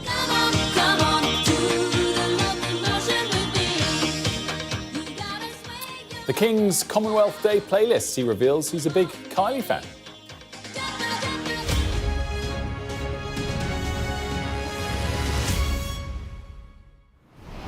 Very good morning to you. Russia has kicked out 2 British diplomats after accusing them of spying. A representative of the British Embassy in Moscow has now been summoned to the Russian Foreign Ministry to answer for the allegations. The move comes after 3 Bulgarian nationals were convicted of spying for Russia in the UK last week. Let's get more now with our Moscow correspondent, Ivor Bennett. Ivor, how significant is this? Well, I think it is quite significant, but it's important to say that this is not the first time there have been British diplomats expelled from Russia. This is the 3rd kind of expulsion we've seen in the last 6 months, actually, and it's part of a wider ongoing exchange of expulsions that have been going on between Moscow and London for some years now. And as you say, it comes after last week's conviction in Britain of 3 Bulgarian nationals for spying for Russia. So I think we can see this as a response to that. In a statement, the FSB, Russia's security service here, said, well, it accused the pair of intentionally providing false information when entering the country and of showing signs of intelligence and subversive work, which it said was threatening the security of the Russian Federation. This is one British diplomat and the spouse of another British diplomat who have been stripped of their accreditation and now being given 2 weeks to leave. Now, no evidence whatsoever was provided by the FSB, by Moscow, to back up these claims of spying. And we haven't heard from the British side yet, but I expect the Foreign Office will vehemently dispute these allegations of intelligence and subversive work, as they have done when there have been diplomatic expulsions in the past. And as with previous expulsions, a representative of the British Embassy here was summoned this morning to Russia's Foreign Ministry to essentially explain themselves.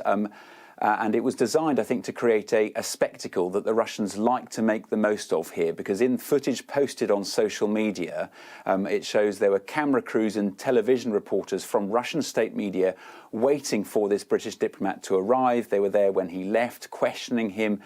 And this footage will be splashed all over the television bulletins here because it serves a purpose, and that purpose is, of course, to cast Britain and Europe more generally as the enemy here, out to attack Russia. That is the line that the Kremlin has been peddling for the last 3 years since it invaded Ukraine, and this is a way of doubling down on that, continuing to shape public opinion here.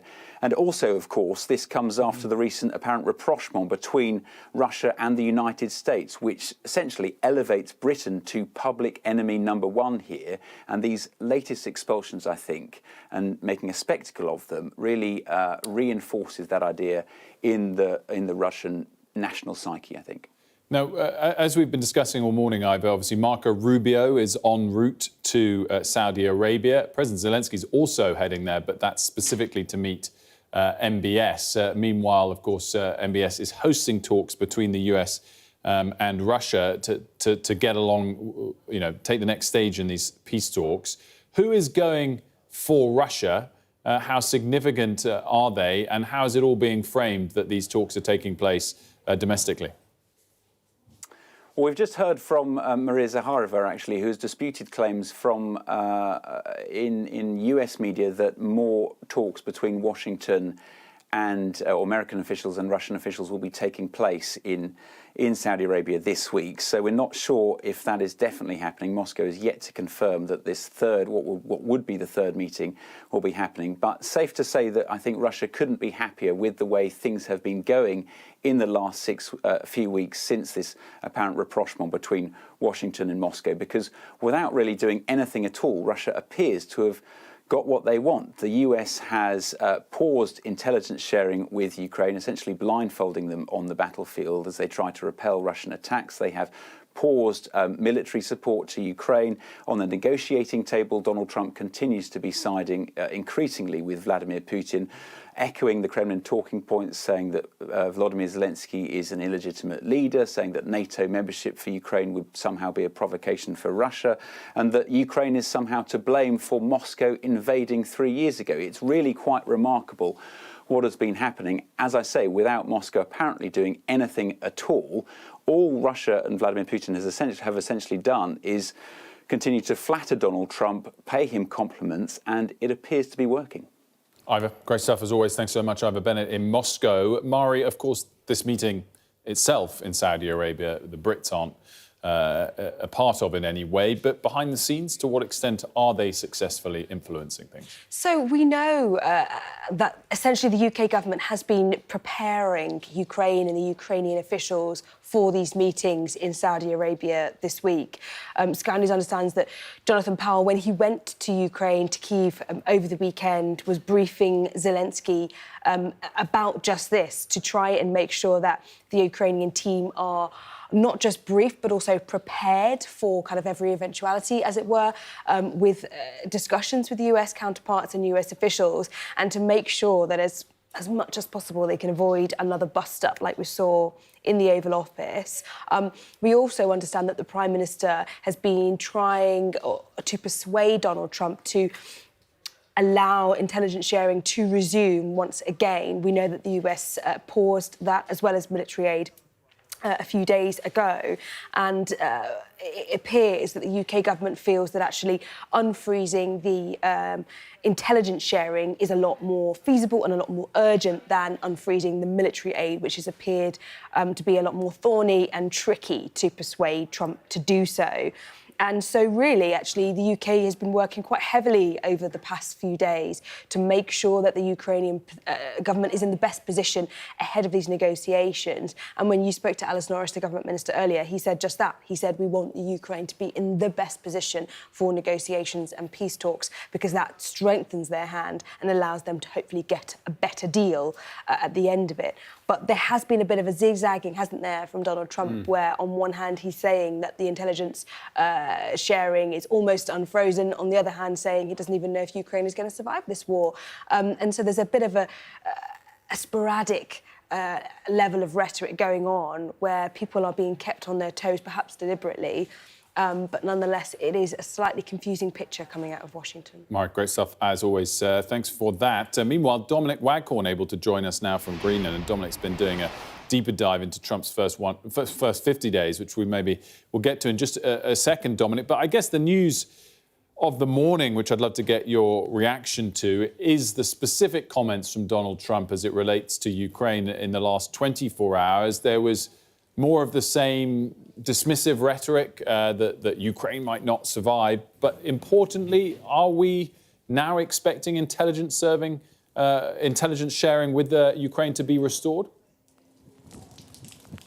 I think it's impossible to say at the moment. I think, yeah, as you say, he's making different noises. But he did say also that the aid and intelligence would be restored, and that he was putting on pressure on Russians who are pummeling Ukraine, and they would be punished, he said, if that carried on. Well, over the weekend, the last few days, Russia has continued pummeling Ukraine. There's been no real sign that the Americans are putting more pressure on them. I think the impression for most people, most observers over the weekend has sort of shifted from confusion, bafflement, to a conviction that now Donald Trump does seem to be almost on the side of the Russians. He's not just helping them in terms of blindfolding the Ukrainians by depriving them of intelligence, voting against them in the UN, but now rhetorically he seems to be basically doing the Kremlin's bidding. And I think the assumption The working assumption, looking at him, is whatever Putin wants, Donald Trump seems to be delivering. So the assumption is he's now going to resume lift sanctions on Russia, which will make it very difficult, I think, for the Europeans to give the Ukrainians enough support, even if there's the political unity and will, to see off the massive threat from Russia's aggression in Ukraine. Now, Dom, I know you've been taking a deeper dive on Trump's first 50 days. Let's have a quick look. In just 50 days, Donald Trump has upended our world. You're gambling with World War III. It's Gaza. It's a war-torn area. We're going to take it. We need Greenland one way or the other. We're going to get it. To some, the disruptor-in-chief will bring peace and prosperity by putting America first. Donald Trump is a very intelligent man. To others, he threatens chaos and destruction. I think he's an idiot. Well, he's quite unpredictable. And that makes you worry about your own security? Yeah, my own and everybody else's. For decades, we've taken it for granted America has our back. We can't anymore. USAID, run by radical lunatics. Please, Mr. President, do something. We're leaving the headlines behind, travelling to places where Donald Trump's already had a huge impact on countless numbers of lives, changing our world after only 50 days in office.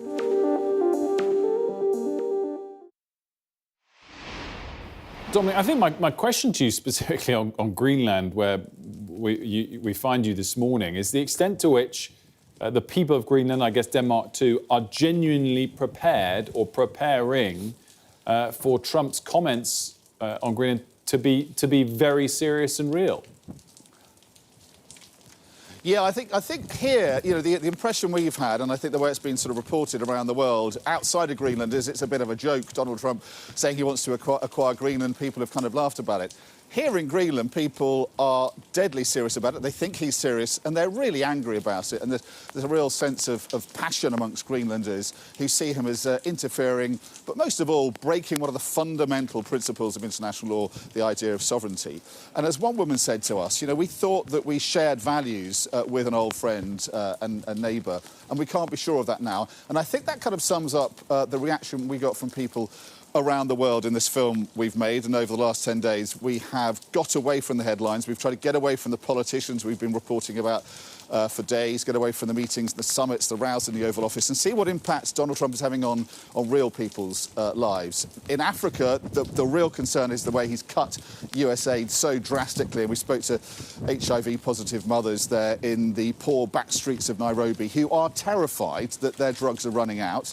We spoke to health workers who are predicting a return of big epidemics, the dark days of HIV epidemics and TB epidemics. In one parish alone, the health worker said she thinks there are 20,000 children under the age of 5 who are at risk. And I don't think we've got a grasp yet, really, of the massive impact of what could be coming, because that aid has been cut suddenly and so quickly overnight. And even the supporters of Donald Trump, there are many of them, particularly evangelical Christians in Kenya, who see him as a hero standing up for social conservative values on gender and sexuality. Even they are just completely baffled as to what he is doing to aid. And the other, I think, real takeaway from what we saw in Africa was that America is effectively deserting the battlefield in terms of soft power. It's been locked for decades in a soft power struggle with rivals like China and Russia. They are licking their lips at seeing America pulling out and leaving a vacuum that they are very keen now to fill.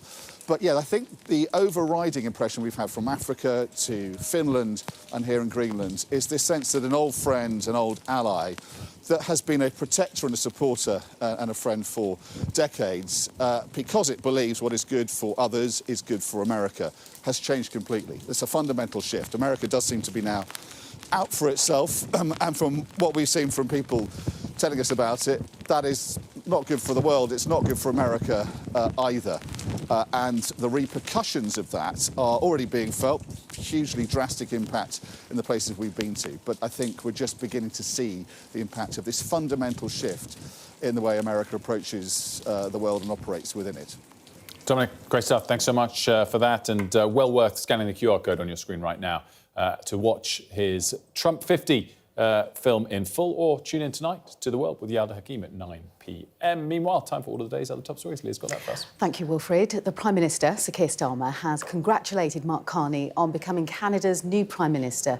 The two know each other well from Mr Carney's time as Governor of the Bank of England. So posting on social media, Sir Keir Starmer wrote this: "Congratulations to Mark Carney on his appointment as Canada's new Prime Minister." He went on to say, "I look forward to working closely with him on shared international priorities, including in the G7, and to further deepening the UK-Canada relationship together." He then says, "My best wishes to Justin Trudeau as he steps down from the role. I wish him well in his future endeavours." Diana Magnay reports. Canada's Liberals have picked their new leader. The next Prime Minister of Canada, Mark Carney. A landslide win for former Bank of England Governor Mark Carney, new to politics, but not to the economic crisis management that his country will need to see it through Donald Trump's trade war. The Americans, they should make no mistake, in trade as in hockey, Canada will win. Fighting talk and a plea for unity in the face of trade negotiations that Canadians see as existential. For his part, the US president as enamoured as ever by tariffs, but hesitant to rule out the possibility that they might bring about recession. Tell you what, of course you hesitate. Who knows? All I know is this: we're going to take in hundreds of billions of dollars in tariffs, and we're going to become so rich, you're not going to know where to spend all that money. Mark Carney must now convince his country that he is the best man for the job, against a Conservative Party which, till just a few weeks ago, had a strong lead over Justin Trudeau and the Liberals. We're a country that will be diplomatic when we can, but fight when we must, elbows up.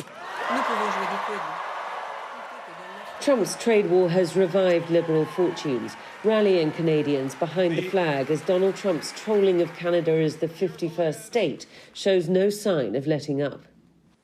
America is not Canada. And Canada never, ever will be part of America in any way, shape, or form. Canada must hold a general election by the autumn. Its new Prime Minister likely to call it far sooner, to secure at least political certainty for the country ahead of the economic chaos to come. Diana Magnay, Sky News, Washington. The Planning Minister has told this programme that people living near new electricity pylons could receive £250 off their energy bill yearly. Alex Norris said those living near power lines should be rewarded. Again, as part of our plan for change, there's all our commitments around being a clean energy superpower, and we're clear that communities need to share the benefits. And if you are making that sacrifice of having some of the infrastructure in your community, you should get some of the money back. So we're making that commitment, £250 a year if you are near those pylons. So we think that's a fair balance between people who are making that commitment to the country themselves. Well, they should be rewarded for that. Did you see this at the weekend? A 29-year-old man who climbed up the tower of Big Ben with a Palestinian flag and stayed there for more than 16 hours. He's been charged by police. Daniel Day from Essex has been accused of intentionally or recklessly causing a public nuisance and trespassing on a protected site. A 42-year-old man has been arrested after a woman was shot dead in Talbot Green, South Wales. Police say the 40-year-old woman was found just after 6 o'clock on Sunday evening in the Green Park area, but couldn't be saved by emergency services. The man remains in custody as inquiries continue.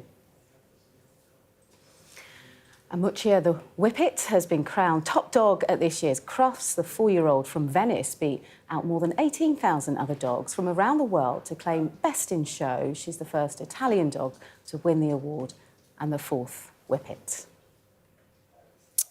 Well, let's have a look at the weather now.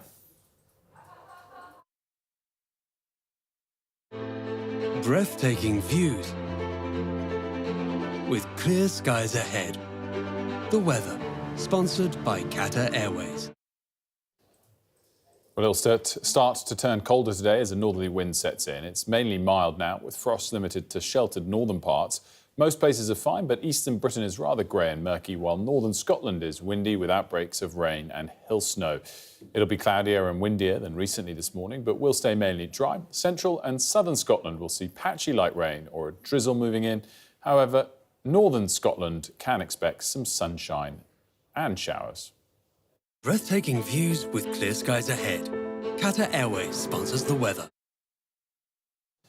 Still to come here on The Breakfast Show, we'll take a look at the favourites to replace Daniel Craig as 007, as former James Bond actor Pierce Brosnan says the main character should be British. Plus,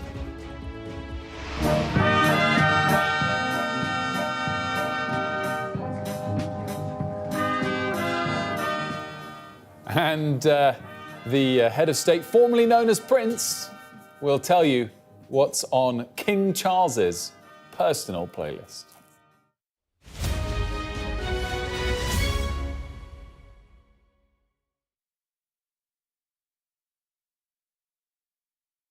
Here we go. 2, 1. Thank you, Sophie. The big announcement. The battle for number 10. The drone is above us. It is a chaotic scene. They've asked us to leave. There is a clear Labour landslide. The car is covered in. Liberated, but left in ruins. A major incident has been declared. That's when misinformation floods the zone. It became clear the media weren't welcome. These extraordinary images. Must have taken years. Who wants to talk about politics? OK, stand by. I wouldn't be asking it if I didn't think it was a relevant question. The winner of the 2024 presidential election. Quite extraordinary events.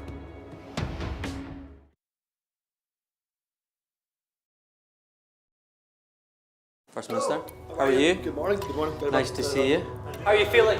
Looking forward to getting into the parliamentary chamber. Are you any further forward to making a decision? No, it's an important day today. All of the claims were in line with my parliamentary duties, so I'm making that clear to you, Conor. He was a Scot through and through. He was a very good politician. Alex Salmond was controversial, he was a disruptor, but above all, he was respected. Will you resign if you lose this week? Again, I'm not planning to, of course, lose the vote of no confidence. I'm planning to win that vote of no confidence. His face said it all. My intention to stand down as party leader. This is now a storm with deadly consequences. How are they feeling? They're a bit scared at the minute. We've been told to evacuate.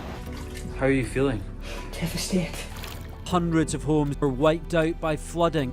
I'm Conor Gillis, Sky's Scotland correspondent.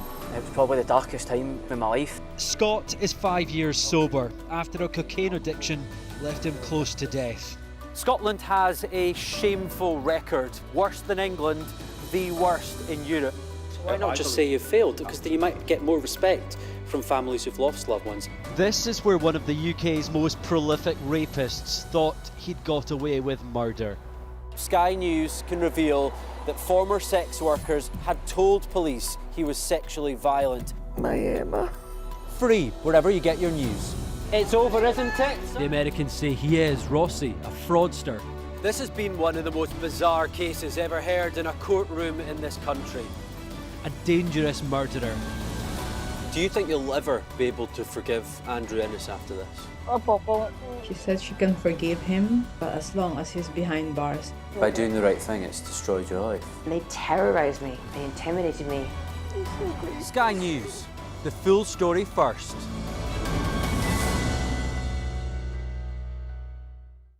We're rolling. Welcome to the world. Our new podcast, starting now. It's very exciting.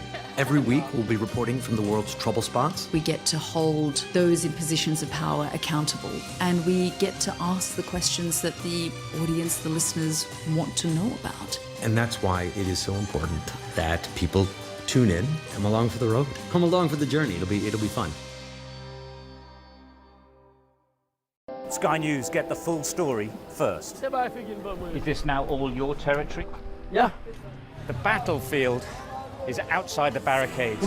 We are in the middle of a forest, in a jungle really, and they're attempting to keep these men alive.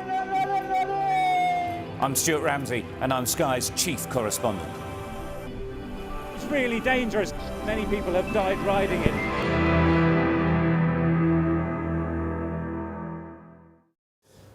Welcome back. Well, from disco to Afrobeats, King Charles has shared his eclectic personal playlist in a new Apple Music show.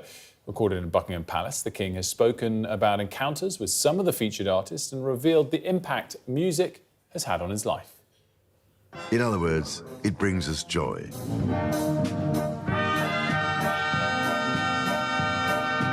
So this is what I particularly wanted to share with you. Songs which have brought me joy. This seemed such an interesting and innovative way. Well, Katie is able to join Mari, Leah and I to discuss this. Katie, I just love, A, that he's doing something of this ilk, but B, the snapshot it gives us to his music tastes and I guess his life, because he really links it into his encounters with some of the artists, not just all about the music choices. You love the snapshot, but do you think it comes across well from the snapshot? The thing about these playlists. I think you do, because we know that he's, of a certain age and era and, not necessarily the man of the people he's, precisely meant to represent. So we expect a bit of that to come with these choices, don't we? The thing about music is it is obviously hugely personal, isn't it? And it's like those scenarios where politicians are asked to name what they're listening to at the moment or their favourite biscuit and what have you. And it is hugely exposing to try and fake knowledge, particularly of music. And I like the fact that he is trying to connect with a younger audience. Do I think that he will connect with a younger audience through sort of putting Grace Jones on there and Michael Bublé? Not convinced that it works on that front. But yeah, I think it's a little bit inauthentic. Like if you're really into Kylie, do you put The Locomotion as your favourite song? Well, to your point, it's hard to nail this and seem authentic. It's why it's important that we don't turn the questioners round to the presenter at this moment, because I'm sure it will backfire. Come on, what's on your playlist, Wilfred? Wow. Something from your son, probably? A little bit. Like no, well, yeah, gosh, if I did Gabby's Doll's House. played, I have Baby Sleep Yes. noise. But no, usually an Elton or Coldplay, something like that. But exactly, it's hard. But it's awkward, isn't it? As soon as someone asks you, it makes you feel terribly uncomfortable and you start sweating. I think we should have a look at the King dancing, I like because... this. I was impressed by this video. You were impressed. OK, let's take a look then. So on this point, I would come across as much more awkward than this. Wait, not this clip. There was another one. We have a clip of him, which maybe we can dig up, of him, Katie, as a younger man. He's a pretty good dancer. Oh, yes. No one's a good dancer in old age.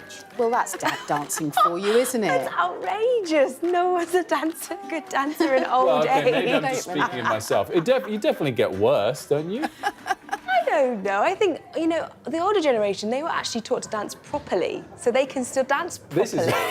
What's he doing there? Look, there he's giving it a go. I just think it's a wonderful opportunity, isn't it, to talk about some iconic music stars. I was quite surprised by Kylie Minogue. But also I wasn't expecting that, but I loved Bob Marley. I loved Could You Be Loved? It was wonderful. I'm just not convinced he's secretly listening to Afro beats in his spare time and into Davido and people like that.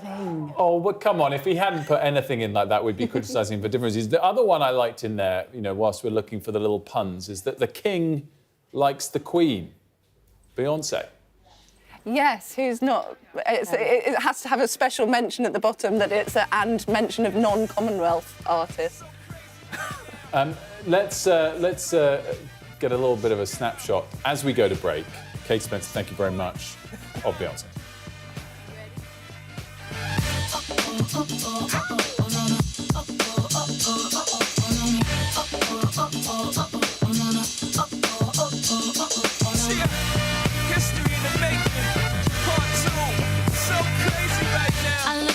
So deep in your eyes, I touch on you more and more.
Welcome back to The Breakfast Show. In a moment, we'll be talking about the expulsion of 2 British diplomats from Moscow. But first, a reminder of all the day's top stories. Oh, thank you, Wilfred. Yeah, so Russia has expelling those 2 British diplomats from Moscow, stripping them from their accreditation and accusing them of being spies.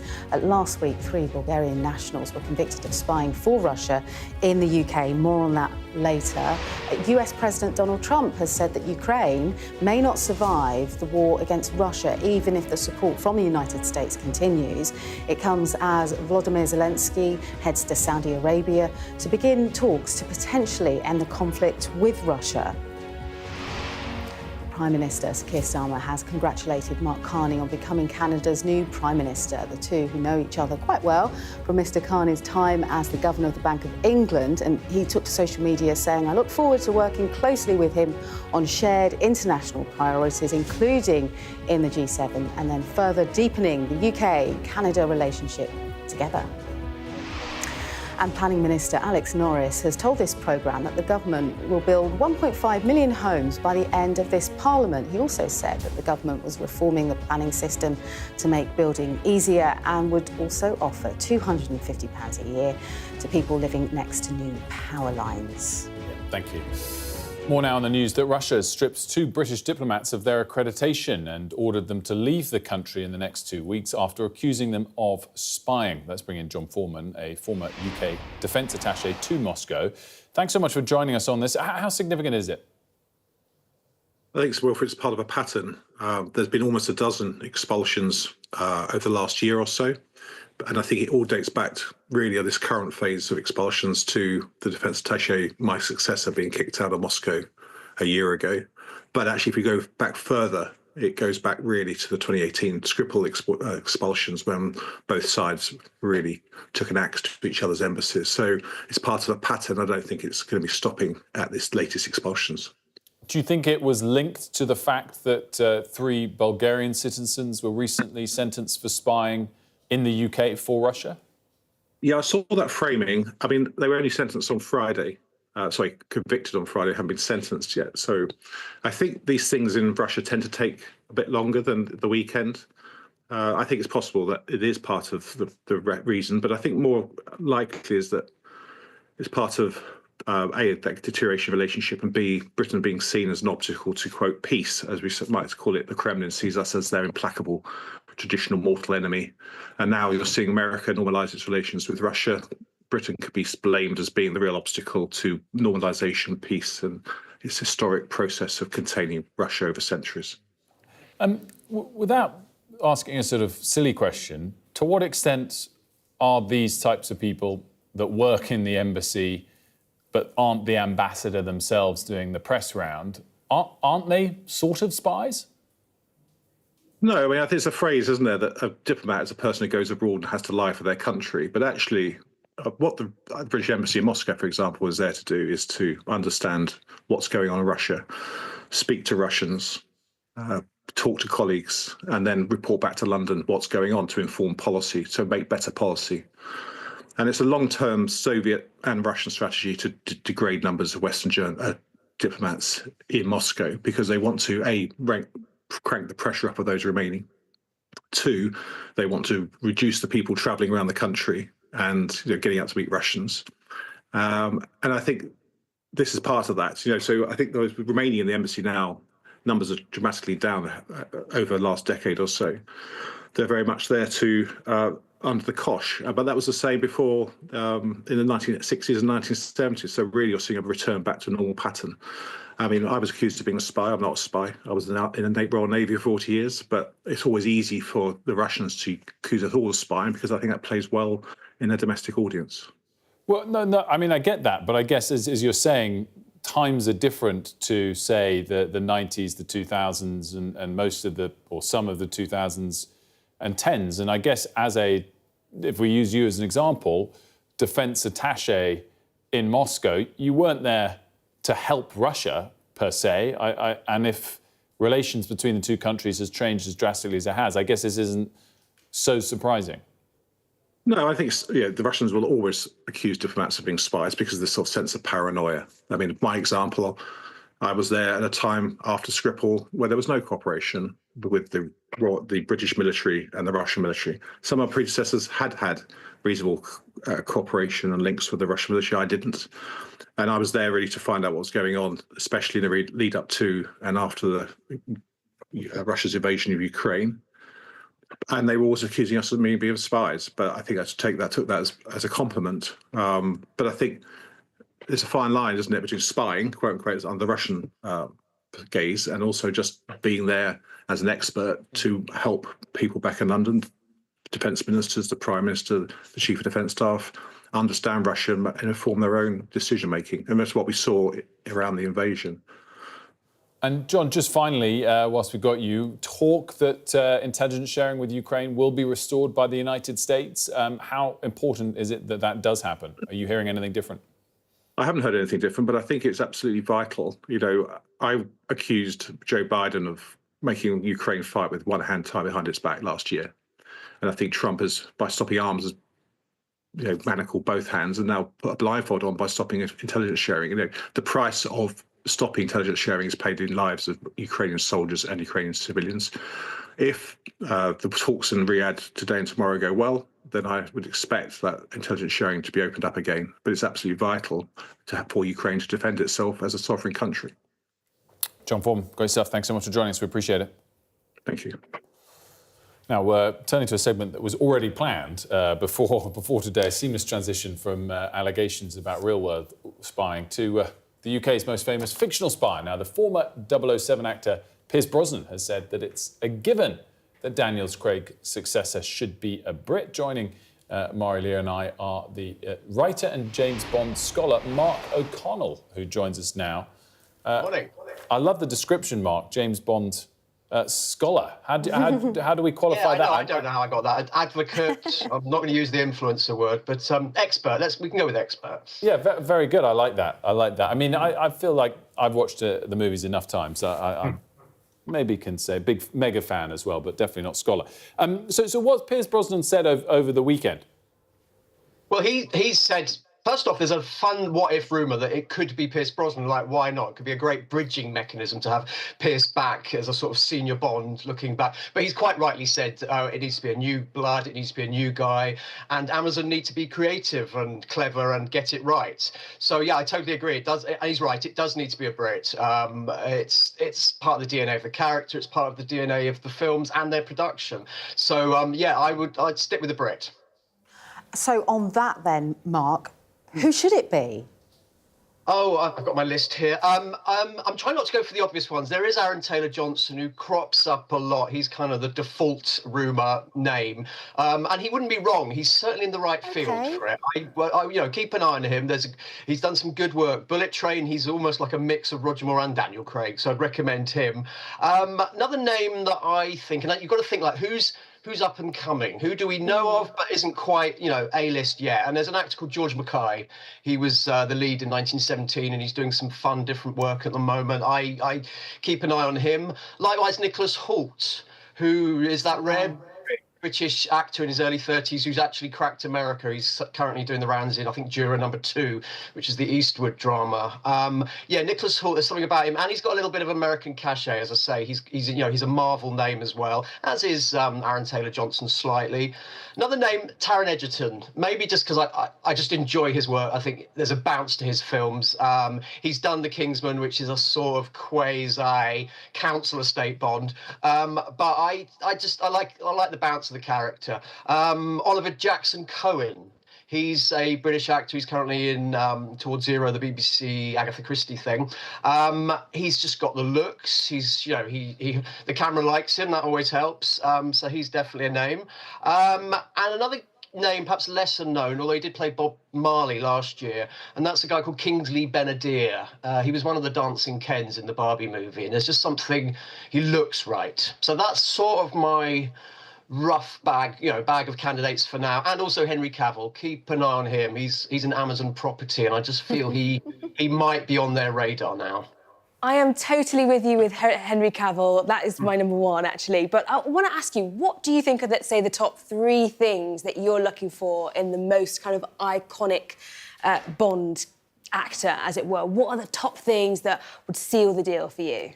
Yeah, well, it's difficult because it's not just looking good on a red carpet in a tuxedo. That is the least of it, and it is a big ask. You know, you're being asked to play. You know, it's like Robin Hood or Sherlock Holmes. You're going to play one of Britain's few mythological heroes, so you know, no pressure. I think it's got to be a British actor, early 30s to late 30s. I feel for lots of reasons the demographics and the audiences need to be brought back to Bond. People under 30 perhaps have a bit less engagement with Bond these days, so I think that needs to be a factor. Someone that can work with camera crews, work with stunt crews, someone that's physically quite agile as well. You know, you need someone that's going to be able to do that and not sort of break their knee on day two. And also just someone that's got to be a cultural ambassador for Britain, for British cinema, and for British culture as well. So, you know, it's almost like sort of being ambassador to the UN. It's quite a big ask to play Bond, so no pressure. Of course, Kevin Costner did play Robin Hood, so maybe there's still scope for a non-Brit to get the role. I'm starting this campaign here. America cannot take back everything, so we are keeping James Bond. I will man that fort. So yeah, let's not use. Well, I mean, Jeff Bezos will have the final say on that now, so we'll see if that works or not. But Mark, on that note, I wanted to move on to this idea of more spin-offs. I think one would guess under the Bezos era now that the first thing they'll do is try and nail the sort of next film, but no doubt there will be some plans to monetize it going forward. Do you think that I mean, Bond purists tend to automatically say, no, that's terrible, but why not? I mean, why can't there be more content for us to consume if it is cultivated and curated in the right way?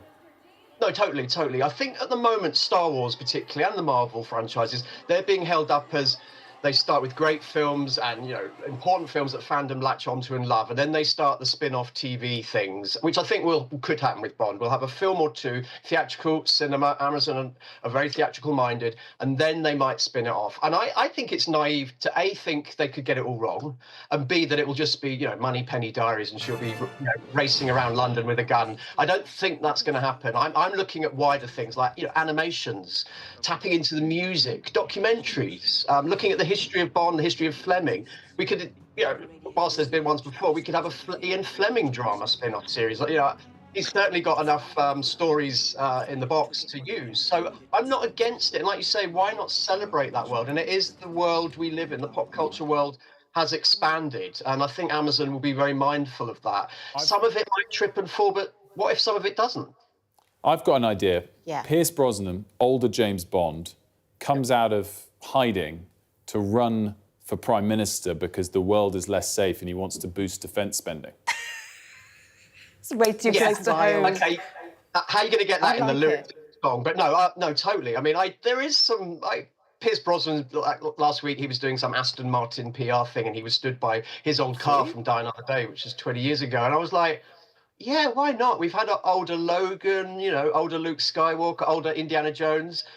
Possibly, why not? But I think Amazon really have to come out of the gate young and running. And whilst Pierce Brosnan is a gorgeous Bond, I'm not sure young and running is quite in his ballpark. So, Mari, you might laugh at me, but our scholar thinks there's something in the idea. Fair enough. Final word round the bend. Favourite Bond film of all time, Mari? Die Another Day. What? Can't go wrong. Classic. Come on. Oh, wow. OK. Goldfinger. Goldfinger. What are you going for, Mark? I'm a weird child. I'll say A View to a Kill because I'm an 80s Duran Duran kid. I'm going to go for Thunderball because it's the first one I had and I just watched the video many times, so it sticks in the mind. Mark, real pleasure. No worries. Thank you.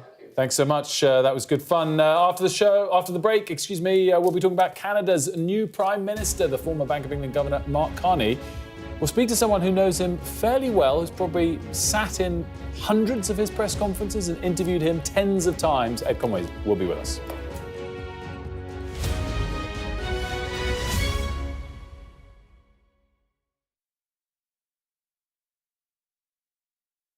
I want to start the programme today with a name, a story that I can't get out of my head. The campaign has now started. This is your chance. Tell people. This is the politics hub. It's not correct. The tax burden is projected to go up. No, but I'm not. This is my interview. Look, this is ridiculous. No one does care about us. I'm really interested in that.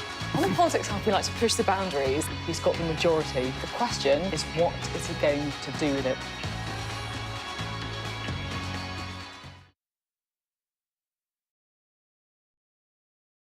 First Minister, how are you? Good morning. Good morning. Very Nice much, to see you. How are you feeling? Looking forward to getting into the parliamentary chamber. Are you any further forward to making a decision? No, it's an important day today. All of the claims were in line with my parliamentary duties, so I'm making that clear to you, Connor. He was a Scot through and through. He was a very good politician. Alex Salmond was controversial, he was a disruptor, but above all, he was respected. Will you resign if you lose this week?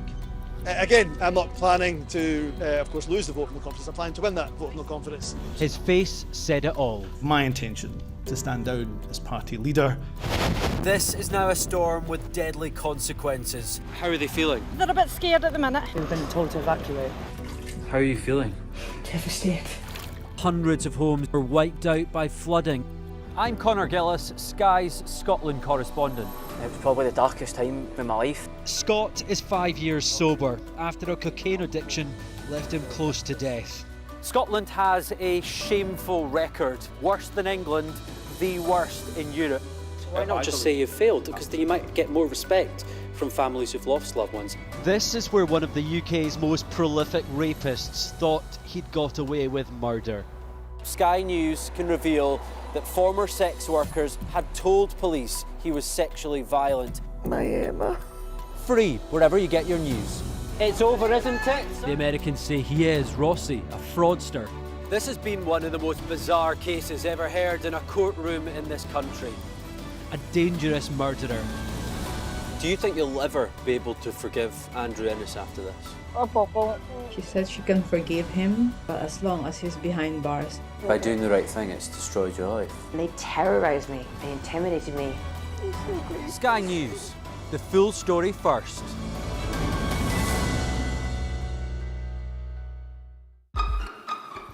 We've got your Sunday mornings covered.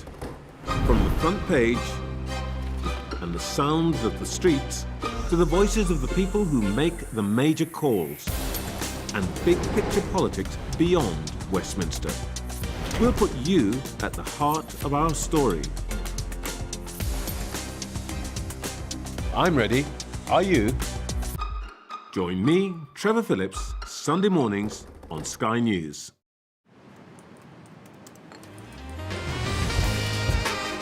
You want to talk business? Meet me in the On-Board Lounge.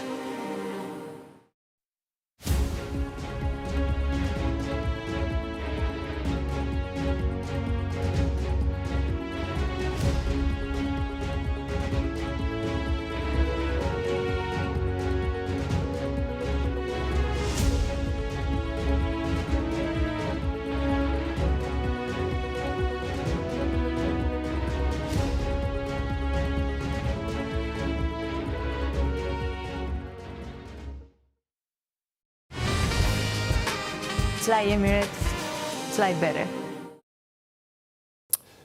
Welcome back. The man who saw the UK through the financial crisis and Brexit has been chosen as Canada's new Prime Minister. He's also, of course, the former Bank of England Governor Mark Carney. He's been thrown straight into a trade war and even a battle for his country's independence with the United States. Joining us to discuss, Mark Carney is our economics and data editor, Ed Conway. Ed, as soon as I saw this confirmed in the morning, I was like, can we convince Ed to come on? Because how many of his press conferences do you think you've sat in? Oh my God, hundreds? Yeah, probably. I don't think At he least had. 100. I don't think he had hundreds, but I was there in pretty much every Certainly single one. 50 or so, and you've interviewed him tens of times. Yeah, no, I know him quite. You know, he was the governor of the Bank of England over this incredibly important period for the UK. I mean, let's not forget when he was chosen as Bank of England governor, it was a big moment for the UK. That was George Osborne who got him in. He wanted him because he saw him as this rock star central banker. There he is just yesterday, and when that news came about the nomination for the leadership. So he was actually, from the moment he came to the UK as the governor of the Bank of England, a lot of people, you know, the rumours were that eventually he wanted to get back to Canada and become Prime Minister. I mean, that was always what he had in his mind's eye. I think a lot of people were sceptical as to whether he could manage it. And actually, the striking thing is, I mean, he's been quite fortunate in some senses, but about the what's happened with politics on the other side of the border, because that has given a big kind of... It's really bolstered the Liberal Party, which he's part of. But he now is Prime Minister of Canada. He has a racing chance of winning the next election, which did not look likely at all. Only a few weeks ago, the party that he is now leading were polling disastrously low. And so there was a really good chance that not only is he Prime Minister now, that he could win the next election in Canada, which is a big deal. A big deal indeed. And just snapshot the type of person he is, because obviously, ironically, central bankers are not meant to enter politics at all. And so he's played, that role. And of course, he was governor of the Bank of Canada before he became Bank of England governor. But as you were talking to, he does have that, as central bankers go, no offence to the rest of them, he has quite a sort of rock star aspect to him. Yeah, and I think, normally central bankers, you don't associate central bankers with politics. I mean, that's the whole point of being a central banker, particularly these days, is you're supposed to be above that. You're supposed to be making decisions based on, the state of the economy. The whole point of having independent central banks is that there is some disconnection between politics, people who, often politicians want to spend more money and borrow more money, and then you have central bankers who are dealing with the monetary side of the economy, and the two things are often kind of coming up against each other. So the whole point is that they're supposed to be independent. During his time in office, there were many controversies. I mean, he intervened to some extent ahead of the Scottish referendum. He intervened to some extent, there he is, when he was governor. He intervened as well when Brexit was happening, so before the vote, and indeed actually intervened on the economy afterwards. So a lot of people feel that maybe he was more political than many previous central bankers have been. But obviously, as a Canadian, he eventually did get British citizenship, which, by the way, he has to renounce now, or at least he's said he's going to renounce British and Irish citizenship, both of which he has, in order to stand as an MP. If we look at the challenges that face Canada right now, obviously there's some broader political relationship challenges with the US, but the biggest is 25% tariffs. Yeah. Few are better qualified to understand how best to respond than he is. And to some extent that has really helped him in his campaign. Canada is looking for serious leadership here. It's looking for someone who understands economics and also who's got some experience of negotiating with other politicians and other policymakers on this, which he has. And he has spent, he's encountered Donald Trump, back in his previous position as Bank of England governor. So he knows the territory. And I imagine that was part of the attraction in choosing him. But it's going to be incredibly difficult for him. It's going to be incredibly difficult given that it feels like we've already seen two of these kind of moments, these pinch points, that every month Donald Trump is going to use these tariffs as some sort of a stick to hit Canada with, and that's not going away. Just finally, different topic, perhaps the economics topic of the week last week, which is bond yields have suddenly risen again, quite significantly over the channel. That's affecting us as well a bit. Talk us through that quickly. They've kind of almost risen everywhere. I mean, basically what you've got is around the world, people are looking at the fact that, Germany, France, the UK as well, are talking about spending loads more, billions, hundreds of billions more on defence in the coming years. And if you're going to be spending all of that extra money on your armed forces, then that potentially means you have to borrow more. And if you have to borrow more, then the rate of interest that people are charging you is going to go up. And so in Germany, it's a really, really big deal. Germany has had this really tight control over their budget for so long. So people are wondering, is this the moment where finally they're able to kind of to loosen that? Which is why it's Germany in particular that has seen those bond yields, the interest rates that they're charged, go up so sharply. So it's a big moment, and it affects the UK. And obviously, Rachel Reeves has got this decision coming up quite soon about her own budget. We're going to hear more from her on that. It's awkward because her fiscal rules look a little bit, under question. But this is the market, and the market is thinking there's big stuff happening right now. And those rising bond yields around the world last week were the big cause for why equity market stocks sold off last week. And they're in the red this morning, by the way. The FTSE 100 is down 0.3%. Ed, as always, pleasure. Thanks so much. Let's have a look at the weather. The perfect climate, wherever the destination. The weather, sponsored by Qatar Airways. It will start to turn colder today as a northerly wind sets in. It's mainly mild now, with frost limited to sheltered northern parts. Most places are fine, but eastern Britain is rather grey and murky, while northern Scotland is windy with outbreaks of rain and hail snow. It'll be cloudier and windier than recently this morning, but will stay mainly dry. The perfect climate, whatever the forecast. The weather, sponsored by Qatar Airways. Well, thanks so much for joining Leah, Mari and I for the breakfast show this morning. We'll be back same time tomorrow. Up next, it's Sky News Today.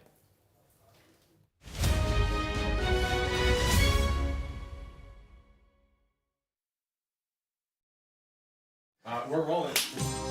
Welcome to the world. Our new podcast, starting now. It's very exciting.